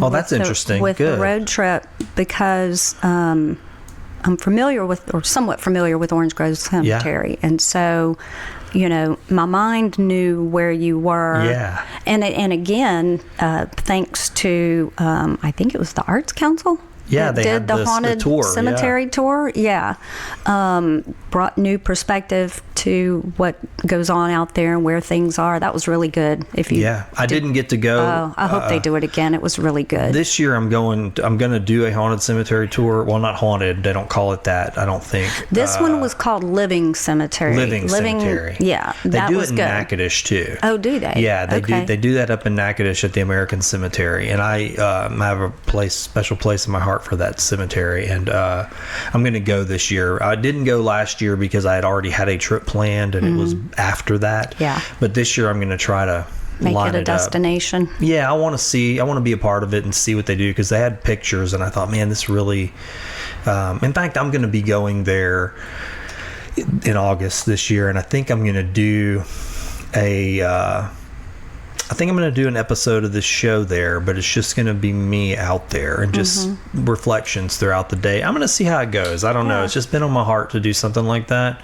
And I figured, we'll see how it goes. Nobody has to listen to it. Let's put it out there. And if somebody wants to listen to it. Well, I thought they did a really good job with this one. And I know it was a lot of work. And I hope that they can find other founding fathers or interesting figures to do another dramatization like that. Yeah. I don't know how much money they made, but it looked like to me it was pretty well attended. I would love to go do it. I mean, I don't think it's at the exact same time of year as the one in Natchitoches, so I would really like to do it this year. This one was in October. Okay, well, that's when theirs was, but I bet it's not the same day. I don't know. There was something last year that kept me from going to one or the other. Yeah. But I can't remember what it was. But I do remember they both kind of popped up at the same time, and I thought, oh, that's so cool. Communities are doing this. Right. I read these articles about cemeteries. I find so much solace at a cemetery for me. Fascinating. I think so too. You too? Oh, absolutely. Interesting. Yes. We have a lot in common. I mean, as we're talking, I'm hearing things. When's your birthday? August 14th. Nope. Okay. No? I mean, yeah, it is. But the only child December. thing, the spending time alone, Yeah. there's certain things I think that come. I wasn't an only child, but I do get what you mean. Right. There's I'm honestly, The most comfortable person I'm ever with is myself. Even when I'm having distress, I'm more comfortable in distress with myself than... But I'm also the most distracting person I've ever been distracting? around. Yes. Now, how so? I'd love to hear about that. What do you mean? Because a lot of times if I'm in the middle of doing something, my mind is saying, yeah, but you could do this, but you could go and do that. I mean, I'm just like, it's not ADD, but I just, if I'm upstairs sewing, then I've got something in the back of my mind that I've also got going on downstairs in my crap room that you kind of could go work on that, So you got like these subroutines kind of kicking you. And I will just bounce all over the place. Yeah. So that's kind of what I mean by distracting, you know. I can relate to that. For me, that happens a lot with gardening. When I start like a gardening project, and my wife has woke up many times and it's like she'll come outside and go, you've laid stones and now there's this thing, and all of a sudden it's like, where were you at this morning? And I'm like, I just got up and I was like, I'm gonna go tend to the flowers, but I start watering them, and then I go, it'd be nice right there is some rocks, or okay, maybe some new boar, and then before long I'm at Lowe's or Stein or wherever. I clean house and like that. I come home with all these plants, and then I'm doing landscaping. Right. Or repotting stuff. And my brain, certain activities are definitely, I got to watch it, to be honest with you. Stay on task. Oh yeah, I'll be down the hole for sure. Yeah, next thing you know, I'm cleaning out my closet. Yeah, that happens to me when I'm trying to we all are at our house, actually trying to really minimize, what we own and what we have, and things that we go look, are we really just holding space with these things? And that, for me, that's I get kind of crazy with it. I'm like, I'm gonna get rid of this and I'm gonna get rid of that, and before long all my clothes are gone. Well, and I'll do it with clothes,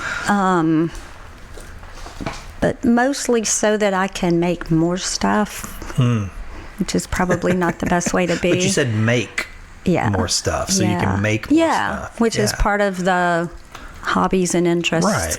And they make me happy. Yeah. But I also have found myself collecting weird things, toys and stuff from my childhood era. Yeah. And my husband is such a good sport, because I've got stuff displayed all over the place that, my daughter said, Mom, one of these days these dolls are going to come to life and kill you. I hear you. Oh, man, I hear you. I've got stuff all over the place, but I like it. It makes me happy, and he's a good sport about it, and I let him do his thing outside, and we hung his guitar and his old guitar and his new guitar and his dad's ukulele on the wall, and so you walk in and you're like, oh my gosh, but I can understand that, and I relate to it. I mean, it's almost like a story of your life to some degree. It gives you a way to touch on your past, and you surround yourself with things that make you smile. They don't all have to be connected, and they don't have to be decorator perfect, but it's up here because I like it and I want to look at it, and I may change it. I may move things around and change it. Christmas at my house looks like the 1960s threw up, and it's all okay with me, but that's interesting. I have objects like that. I mean, I do that with my wife would attest to this for sure. I do that with Buddha heads. I love them. I think they're beautiful. They make me happy. I've never found, I don't own any that look just like the other, but I have quite a few, and it almost, if you stacked them all up, it would be like, why so many? But at the same time, for me, I've bought each one at a different time in my life. And so, like, there's one hanging in my hall that I remember where I got it. And there's a memory attached to it. It's not that I look at it and think anything even spiritual or religious or anything. I just look at it and go, oh, it's a symbol of peace and a relaxed mind and a good heart, and I have a memory attached to it. That's all it is. And you know, you find yourself with those accidental collections. Yeah. And we have standard poodles. Yeah. And so I have a ceramic poodle collection that was just kind of an accidental thing. I got the first one and I liked it. And then I think somebody gave me one, and a friend saw one at a garage sale, and then went to an antique store and there was salt and pepper shakers. So I got those. And, you know, the next thing you know, you've got this accidental collection. Yep. You know, and so anyway, I like that, an accidental collection. Yeah, more than 3. Yeah. And you know, of course, the real deal is the most fun. We have a good time with our dogs. Yeah. And you know, it's like living with perpetual 3-year-olds. Yeah, that's interesting what you mean about the real deal. My wife and I talk about this a lot. We were talking about our son, you know, the youngest boy, and how he's growing up and he's getting smarter and his thoughts are more complex and his questions are more complex, and you just watch that little child slowly disappearing but quickly at the same time. You know, and we were sitting in the our bedroom the other day and he was playing, and we just looked at each other and we both had that same realization because of something he was doing, and I was like, it won't be long, this won't be here. Right. You know, this child that sits on your lap won't be sitting on your lap anymore. And it made me think of something I read. It was kind of sad actually, but it's a good reflection, and it said, consider this, that one day somebody put you down and that was the last time Right. that you were ever picked up again. Right. And I was like, oh my God. And it made me cry. I was like, wow. And then, you know, we can't really tell what that day was, but everybody has that day. Everybody had a day where that was the last time that they were held on someone's lap or picked up. And I thought, man, I mean, how sad and melancholy, but at the same time, it made me reflect on how precious these little moments are when they hug you. Sure. Or when, you know, you get to be there tender with them. You know? Yeah. And my daughter will be 30 this year. Wow. And so, you know, you still have those tender moments. A lot of them, really. Yeah. But they're different. They're different. They're just defined differently. Yeah. You know, and as they grow, which, you know, your objective as a parent is not to raise a child, it's to raise an adult. Yeah. And so, you know, I always found with her that with each age that she became, that was my favorite age. Interesting. You know, like when she was 3, 3's my favorite age. Oh my gosh, it's so much fun. And then she became 5. And 5 is great. This is a great age. And then even through the teen years, which everybody tends to talk about how horrible they are, teen years were okay for us, you know.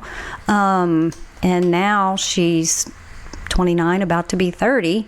And it's kind of like I got to grow my own best friend, you know? Yeah. So that's interesting. I like that. Rather than to be sad because it's behind me, and don't, you know, there are times that I wish I could rewind her to a certain age and do it over again just because it was so much fun. You can't do that. So rather than to do that, I just feel like each milestone, each age is the best, and that's where you want to be. Yeah. You know? Yeah. I guess I hadn't thought of that the way you said that. I formed my own best friend. That's really beautiful. I hadn't really considered that. I guess I could say with my my daughter, she's 21. I mean, we have a good relationship. I feel like with my middle child, I would say I can definitely see that. I mean, because of the nature of our conversations, you know, I'm lucky in that regard that he wants to have conversations with me. Now, he's the one that blogs for Truth, Facts, and Lies. Yes. I've read some of his stuff. Actually, he's going to be going on Braylon Jenkins' show this Thursday night to talk about... Braylon does it way too late for me. I can't stay up for it, but I think he's going to do a recording. I think Amanda's going on it, too. I saw her post something about that, and I was like, 11 o'clock? Are you kidding me? Yeah, I'm out. I hit the second REM cycle by then. I know what you mean. I find that I don't get enough sleep, but I definitely I do enjoy the little. I start early. Yeah, I start earlier than 11 o'clock for sure. Yeah, it's not for lack of trying. Braylon came on the show and a few weeks ago. It hasn't aired yet, but it was on a Saturday, and he came in. I think we did it at 10 o'clock, and he was like, "It's the earliest I've been up in a long time." And I was like, 10 o'clock's not early for me. And I thought it was interesting, the perspective when you're up all night. Right. Yeah. That 10 o'clock you is... shift forward a little bit. Yeah, that's true. And I'm happy, I know it. This episode's Fishing for Goodies Fishbowl sponsor is Brimstone Museum and Henning Cultural Center in Sulphur, Louisiana. I don't know what you look for when you travel, but one of the things I look for when I'm putting together my itinerary is a unique museum or gallery in the city I'm traveling to. I do this almost every time I go to a new city, but if I'm being honest, I'm guilty of not always doing that very thing right here at home in Sulphur, Louisiana. That's really a shame, because we have one of the most interesting, historically relevant, and culturally rich corners in any city in the country about 2 minutes from where I'm sitting right now. I'm talking about the Brimstone Museum and Henning Cultural Center. Have you ever really thought about why our city is named Sulphur? They've got a permanent exhibit on the history of the sulfur industry that answers that simple question and more. You really get a full scope of just how important the sulfur mining industry was to the development of Southwest Louisiana and the impact it had on the rest of the world. Yes, the rest of the world. On the same property, right next door to the museum, is the Henning Cultural Center, presenting some of the most interesting, modern, and culturally relevant local art shows I've ever seen. My dear friend Tom Trahan and the Brimstone Historical Society have really worked hard to give us this treasure, and it's a multifaceted jewel that I plan to take advantage of more often. You don't have to wonder what their hours are, or how to get there, or what shows are coming up. Just go to brimstonemuseum.org like I did, and subscribe to their mailing list right there on the homepage. That's brimstonemuseum.org. Tom will make sure you start getting the announcements for each and every new show at the gallery. But you don't have to wait for the mail to arrive to enjoy this historical local treasure. You don't have to be guilty, like me, of overlooking a local wonder that conveniently sits next to the Grove, one of the most beautiful walking parks in Southwest Louisiana. Drop in and say hi to Tom for me. Tour the museum and center, and make sure to tell Tom that you heard about Brimstone Museum on Find the Good News. Now, let's take that dive in the fishbowl. This has been a lot of fun, but you know what time it is? I don't. Fishbowl time. Do you like the fishbowl? It's okay. Yeah? Yeah. Yeah. Some people... We'll see. I'll let you know after I pull a question. Yeah. Oh, you get 3. You pull a question, right? You pull them. I pull You pull them and read them, and then we'll talk about it. All right. Let's see. Would you rather? Would you rather make people laugh or make people think? Ooh. Easy. Make people laugh. Make people laugh. Mm-hmm. Yeah? Why is that? I don't know, because I like to laugh. It makes you feel good. It releases endorphins. I've always been kind of a person that has a pretty good sense of humor. At least I think that. I could be totally wrong. Thank goodness this isn't a call-in show, right? Somebody call in. No, she does not have a good sense of humor. I like to laugh. A lot of times I do it like it's cerebral humor. Yeah. Something that makes you go, wait, what? Yeah, like makes you think. And then it's funny. Yeah. So you do you do a little bit of both. I guess. Sometimes it's just stupid slapstick stuff. You know. Do you have a favorite comedian? Or do you listen to comedy? I'm going to date myself. One comedian that used to make me laugh so hard was David Brenner. Do you remember him? No, I don't remember. He was from the 70s, and he was kind of like a Stephen Wright, George Carlin sort of, but he was funny. Yeah. I don't know. He just cracked me up. Yeah, I love comedy too. Yeah. And I don't watch comedy that often. I mean, I like TV shows that make me laugh. Yeah. But, I always thought he was pretty funny. I like George Carlin. He's funny. Oh, yeah. I still love George Carlin. Right. So I guess it's both, because Carlin's humor is pretty cerebral. Yeah, he definitely pushed people to think, break the norms of their thinking. Right. I think Carlin was unique in that way, honestly. He in fact, as he got older, he became more of a philosopher, I think. Yeah. for sure. Right. You know, kind of a Zenarchy perspective. I really appreciate a lot of what he says. I don't always agree with it, but I feel like he was that guy that was using comedy to hit you in the head and wake you up from your delusion. Like that was really what he did. And even if he was saying something, I guess I'm rereading one of his books right now. What is it called? Again, it's in my loop of books. Yeah. I think it's When's Jesus Bringing the Pork Chops or something like that. And he has a lot of there's definitely a lot of religious and spiritual stuff in there, and he breaks through a lot of hypocrisies that are out there, and sometimes it's pretty crass. I mean, I go, I wonder how many folks who are religious are going to read this and just go, I'm not reading this because it offends. And I just don't take that perspective when I read him. I go, it's not my job to be offended. It's my job to go, what is he trying to do here? Like, he's not trying to break my religion. He's trying to actually make it better in a lot of ways.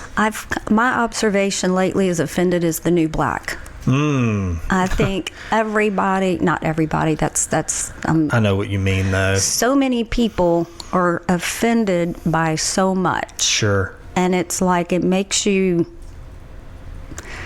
almost censor everything. Yeah. And, it's like, again, if you're offended by it, walk away from it. Scroll on by. You don't need to let everybody know how offended you are. Don't call attention to it and yourself by declaring how offended you are. Yeah. Yeah, I've actually found myself entering into territory where I go, okay, I don't necessarily agree with what everybody's saying in here, but I also maybe don't know enough. Right. So I've been getting to the point where when I get into a comment thread, I go, hey, maybe I disagree, but I only disagree because I don't know. Right. So maybe one of you can tell me. And honestly, I've watched whole conversations just shift into an education mode and link sharing and stuff. And so I'm not saying like I changed it, but I mean, I'm just saying that. But maybe, because I mean, look, I can't go in going, oh, well, your perspective is complete, bonkers. Let me tell you why mine's the right one. That's if I can always go in and go, look, I know what where we started. I know what I know, but I don't know what I don't know. And if you have something, now, granted, sometimes people share things and it's like you go, okay, well, that's just another opinion they shared. It isn't actual information. Right. So I don't know. Yeah, that's a good question. I love that because I think comedy makes you think. I listen to a lot of comedians' podcasts, and the ones that I tend to go back to are the ones that are using it to like get you thinking about something. Yeah. Yep. Awesome. Good choice. Okay. And another one. Would you rather breathe underwater or walk through walls? Oh, wow. That's an interesting. I want to breathe underwater. Why? Because I love to swim. Do you? Yes. Yeah. I like water. I would prefer to be outside. If I could be outside in water, I'm happy. Yeah. I think I would like that too. Yeah. I would love to be able to go somewhere, tropical and swim and be able to, like scuba dive without having to worry about, which I don't scuba dive, so, but. Have you ever been? No, I have not. You should. It sounds like something you'd love. I've done snorkeling, and I enjoyed snorkeling, but I'd love to be able to go and see all of that without having to worry about the constraints of the equipment. Yeah, no, I get that. And if you could breathe underwater, you'd be able to do that. I'm going to send you a link to a documentary. You may have already watched it, but I think you'd enjoy it. It's this guy tells a story in there. It was sort of a random thing. I think it's I can't remember the name of it, but I have it saved. I will send it to you. Okay. But the guy has an experience snorkeling, really powerful. Interesting little short 30-minute documentary, but definitely worth your time. I'll send it to you though. Great. Yeah, it's really good. Since you said that, I think you'd like it. Okay, so the last one, I'm gonna dig deep. No, another would you rather? Yeah. Would you rather be incredibly smart or be incredibly popular? I don't think I want to be incredibly anything. Yeah, that's a good perspective. What do you mean by that? I don't know. I feel like incredibly equates to over the top. Yeah. And I don't know. I would like to have above average intellect, and I would like to have friends. Yeah. You know. How important is that to you, friendship, having friends? as somebody who was an only child and likes to spend time by themselves, what's the value? I love people. I like people. I have a lot of acquaintances. I have friends. I have people who I can count on, people who I can confide in, people who being with makes me feel better than being without. So I think probably this one, I'd like to be intelligent, but not the kind of person who puts it in your face.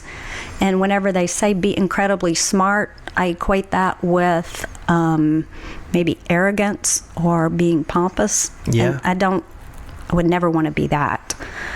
Being incredibly popular, I feel like, to me, what that is saying is that you will do and say anything to garner likes.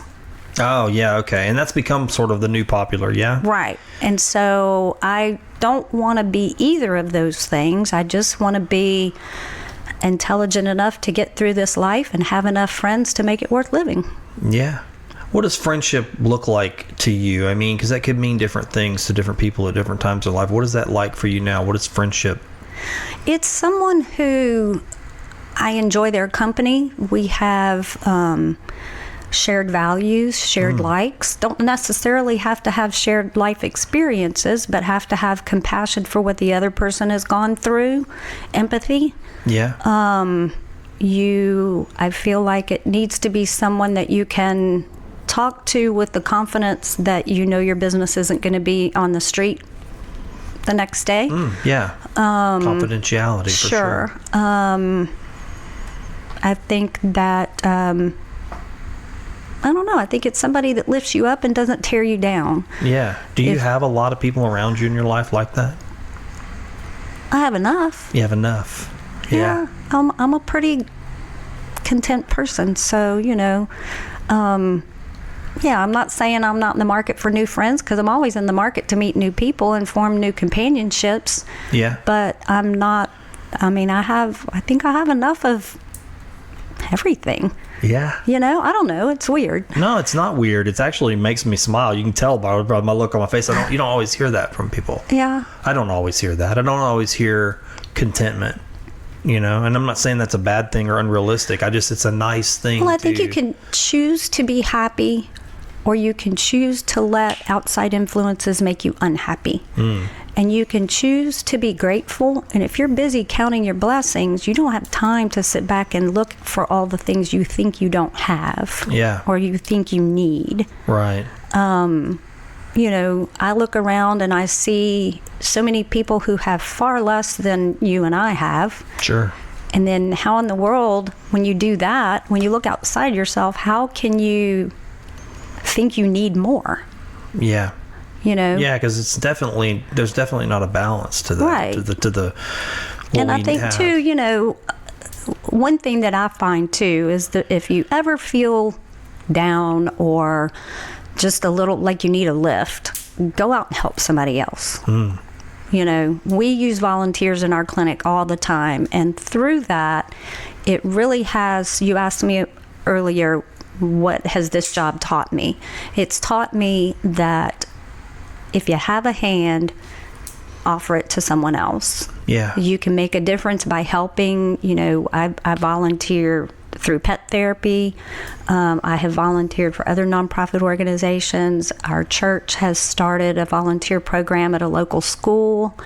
And people are like, oh gosh, you must really make a difference. Yeah, the biggest difference it makes is in me, though. I love that. Yeah. The difference, sure, it makes a difference to the people who you're helping. But when you leave from doing it, you have an overall sense of well-being. You have an overall appreciation for the lives that you've touched. We started a little lunch buddy program at this school, and we've only piloted it, so we've had like maybe 4 or 5, and it's mostly people from our church who, a lot of them are, age 65 and older, because they are the ones that don't work. I'm off on Fridays, so I get to go, once a month on Friday and just sit and visit with these kids. And there's no objective, there's no agenda other than just to provide an opportunity for them to have conversation with an adult who has made them a priority. Yeah. Even if it's just for a little while, How much value is there in that? Yeah. Because some of them may be coming from households where there's multiple kids and working parents and everybody's busy and they don't get that one-on-one or two-on-one, or, we're going to hopefully grow the program to where it has a little bit more meaning over the next year. But we just kind of wanted to try it out to see how the kids interacted, with adults that they didn't know in their lunchroom, Yeah. And it's fun, you ask them questions. If you had $1,000, what would you do to make the world better? Mm-hmm. And some of their little answers were really good. Yeah. So, just interesting conversation with little people you didn't know before. Yeah. Yeah. It's amazing what's inside of a child. Yeah. I find that with my own children quite often. These things will come out and I go, where's this coming from? Right. This little seed of wisdom. And you want to help them nurture it. I think about that. We've tried to grow oak trees in pots, to get them started for years. And this year we're finally having some success. They're actually, taking and staying healthy. A lot of times they don't make it for us past that initial stage. But it's I was thinking about that the other day, how that kind of feels like what you're talking about. You see this little acorn inside of a kid and it's like, ooh, there it is. Now how can I help that one? Right. How can I help that thing stay there and grow and become firm and solid and branch out? That's a wonderful thing. Yeah. But, just to volunteer to help, it doesn't have to be anything organized. Could be you're leaving Walmart and there's an elderly person struggling to get groceries in the car. The difference you might make in that person's day is going to come back to you tenfold when you go get in your car and you think, hey, you know what? That made a difference. Yeah. And if you can do that, what else can you do? Right. You're talking my language, man. You're talking about using your life in an experimental and an experiential way in the service of others, and you're transforming yourself. Yeah. And by transforming yourself, you're changing the world, right? Well, I don't want to take all that credit, but you try. You change one thing. Yeah. Something has changed. Kind of like the starfish analogy.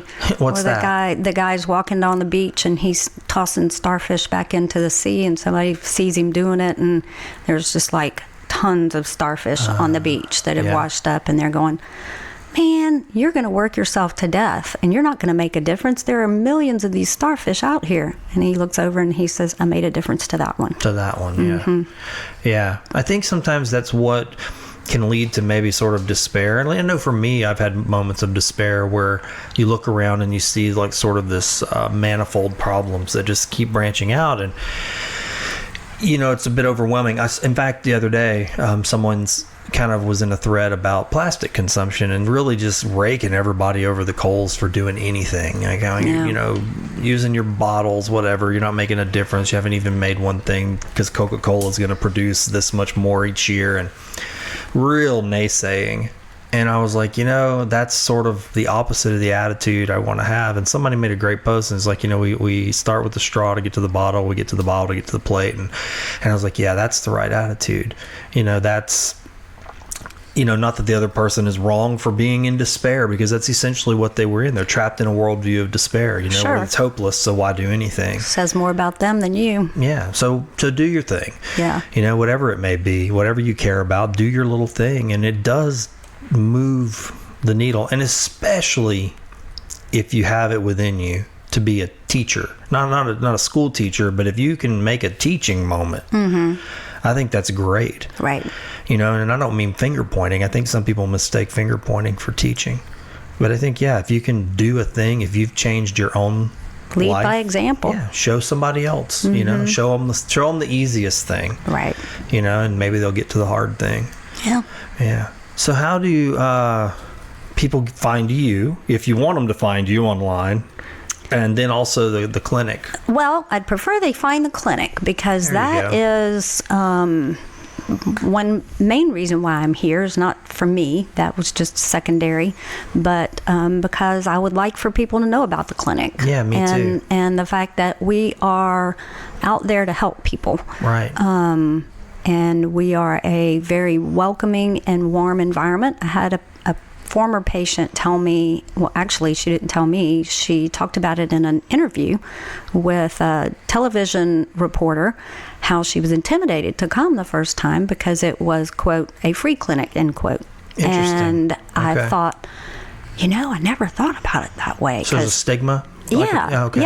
And, how are they going to treat me? And how will I feel going over there for charity or, Right. And I guess that's one of those things where we're so busy viewing the world from our seat that we don't slow down enough to think about the world from someone else's seat. Yeah. So if you are listening or you know someone who's listening or who could use our help, we're there. We're nice people. We are just regular. I've got lay volunteers who have been coming since the clinic opened in 2001. People who are committed to making the world a healthier place so that these people can continue to go to work and support their families. Doctors and nurse practitioners that come to treat the patients, we're just there to help. Come see a doctor, see if you need lab work or, anything like that. If you haven't been feeling well, give us a call at 337-478-8650 or find us on the web at www.calcasieucommunityclinic.com. And we'll put links in the description as well. And 90% of the time, if you call, you get to talk to me. Really? Yeah. I didn't realize that. Yep. So there's just two of us now, myself and our RN clinic coordinator, Jean Kamla. And we're both really nice people. Well, see, and I know that you said, this is about the clinic, but ultimately it's also about the hearts and minds that are there. And I think that that's interesting, knowing that you are ground floor like that. Granted, hey, patients come in on Thursday, and I'm up front greeting them, and sometimes I'll do their screening and give them a little 411 about how the evening's going to go so that they know what to expect. I find that people tend to do better if they know what to expect versus sitting there waiting on what they don't know. Sure. And so we're just regular people, and if you need to see a doctor, we will help you.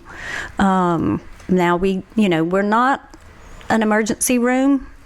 So if you're having an emergency, if you're short of breath or having chest pains, don't wait till Thursday and come see us, But, if you have seasonal allergies or, you feel like you might have high blood pressure and you probably need to be checked out, need some medication, or, if you've been diagnosed as diabetes, lost your insurance, can't afford your medication, those types of things, that's all things that we can help with. That's wonderful. And y'all are located, for people who don't know, y'all are located at the corner of Sale and Common. We are, I've been told, one of the only free clinics, or maybe even the only free clinic housed within a state university in the nation. Okay. And we are fortunate enough to be guests of McNeese State University. We utilize the clinic area on Thursday afternoons. And we also have volunteers who are McNeese students from time to time. Oh, wow. Okay. Yep. That's awesome. Yeah. So, it's really, it's a great setup. I had someone ask me the other day, are y'all really happy there? I said, are you kidding me? Well, I've been, and it's a nice facility. Are you kidding me? It's like state-of-the-art doctor's office, you know? It is. Plus, you walk in, flip a switch, and the lights come on. And I don't have to do any kind of building management or organize any kind of maintenance or anything like that. It is such a blessing to us to be there. Yeah, so that's definitely good news for people in Calcasieu, Imperial Calcasieu. Imperial Calcasieu, 5-parish area. Yeah. Allen, Beauregard, Calcasieu, Cameron, and Jefferson Davis parishes. Yeah, that's extensive. It is. Yeah. It is. I really do appreciate you coming over and talking about it and sharing your heart with everybody. It was fun. Yeah? Yeah. What you expected?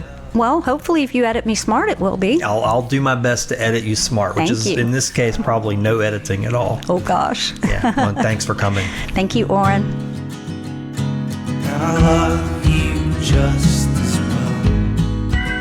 Thanks for listening to this episode of Find the Good News. If you would like to advertise on this show or sponsor an episode, just visit findthegood.news. Send me a message and we'll see about getting your business, organization, service, product, or event on the show. I deeply thank each of you again for supporting this podcast.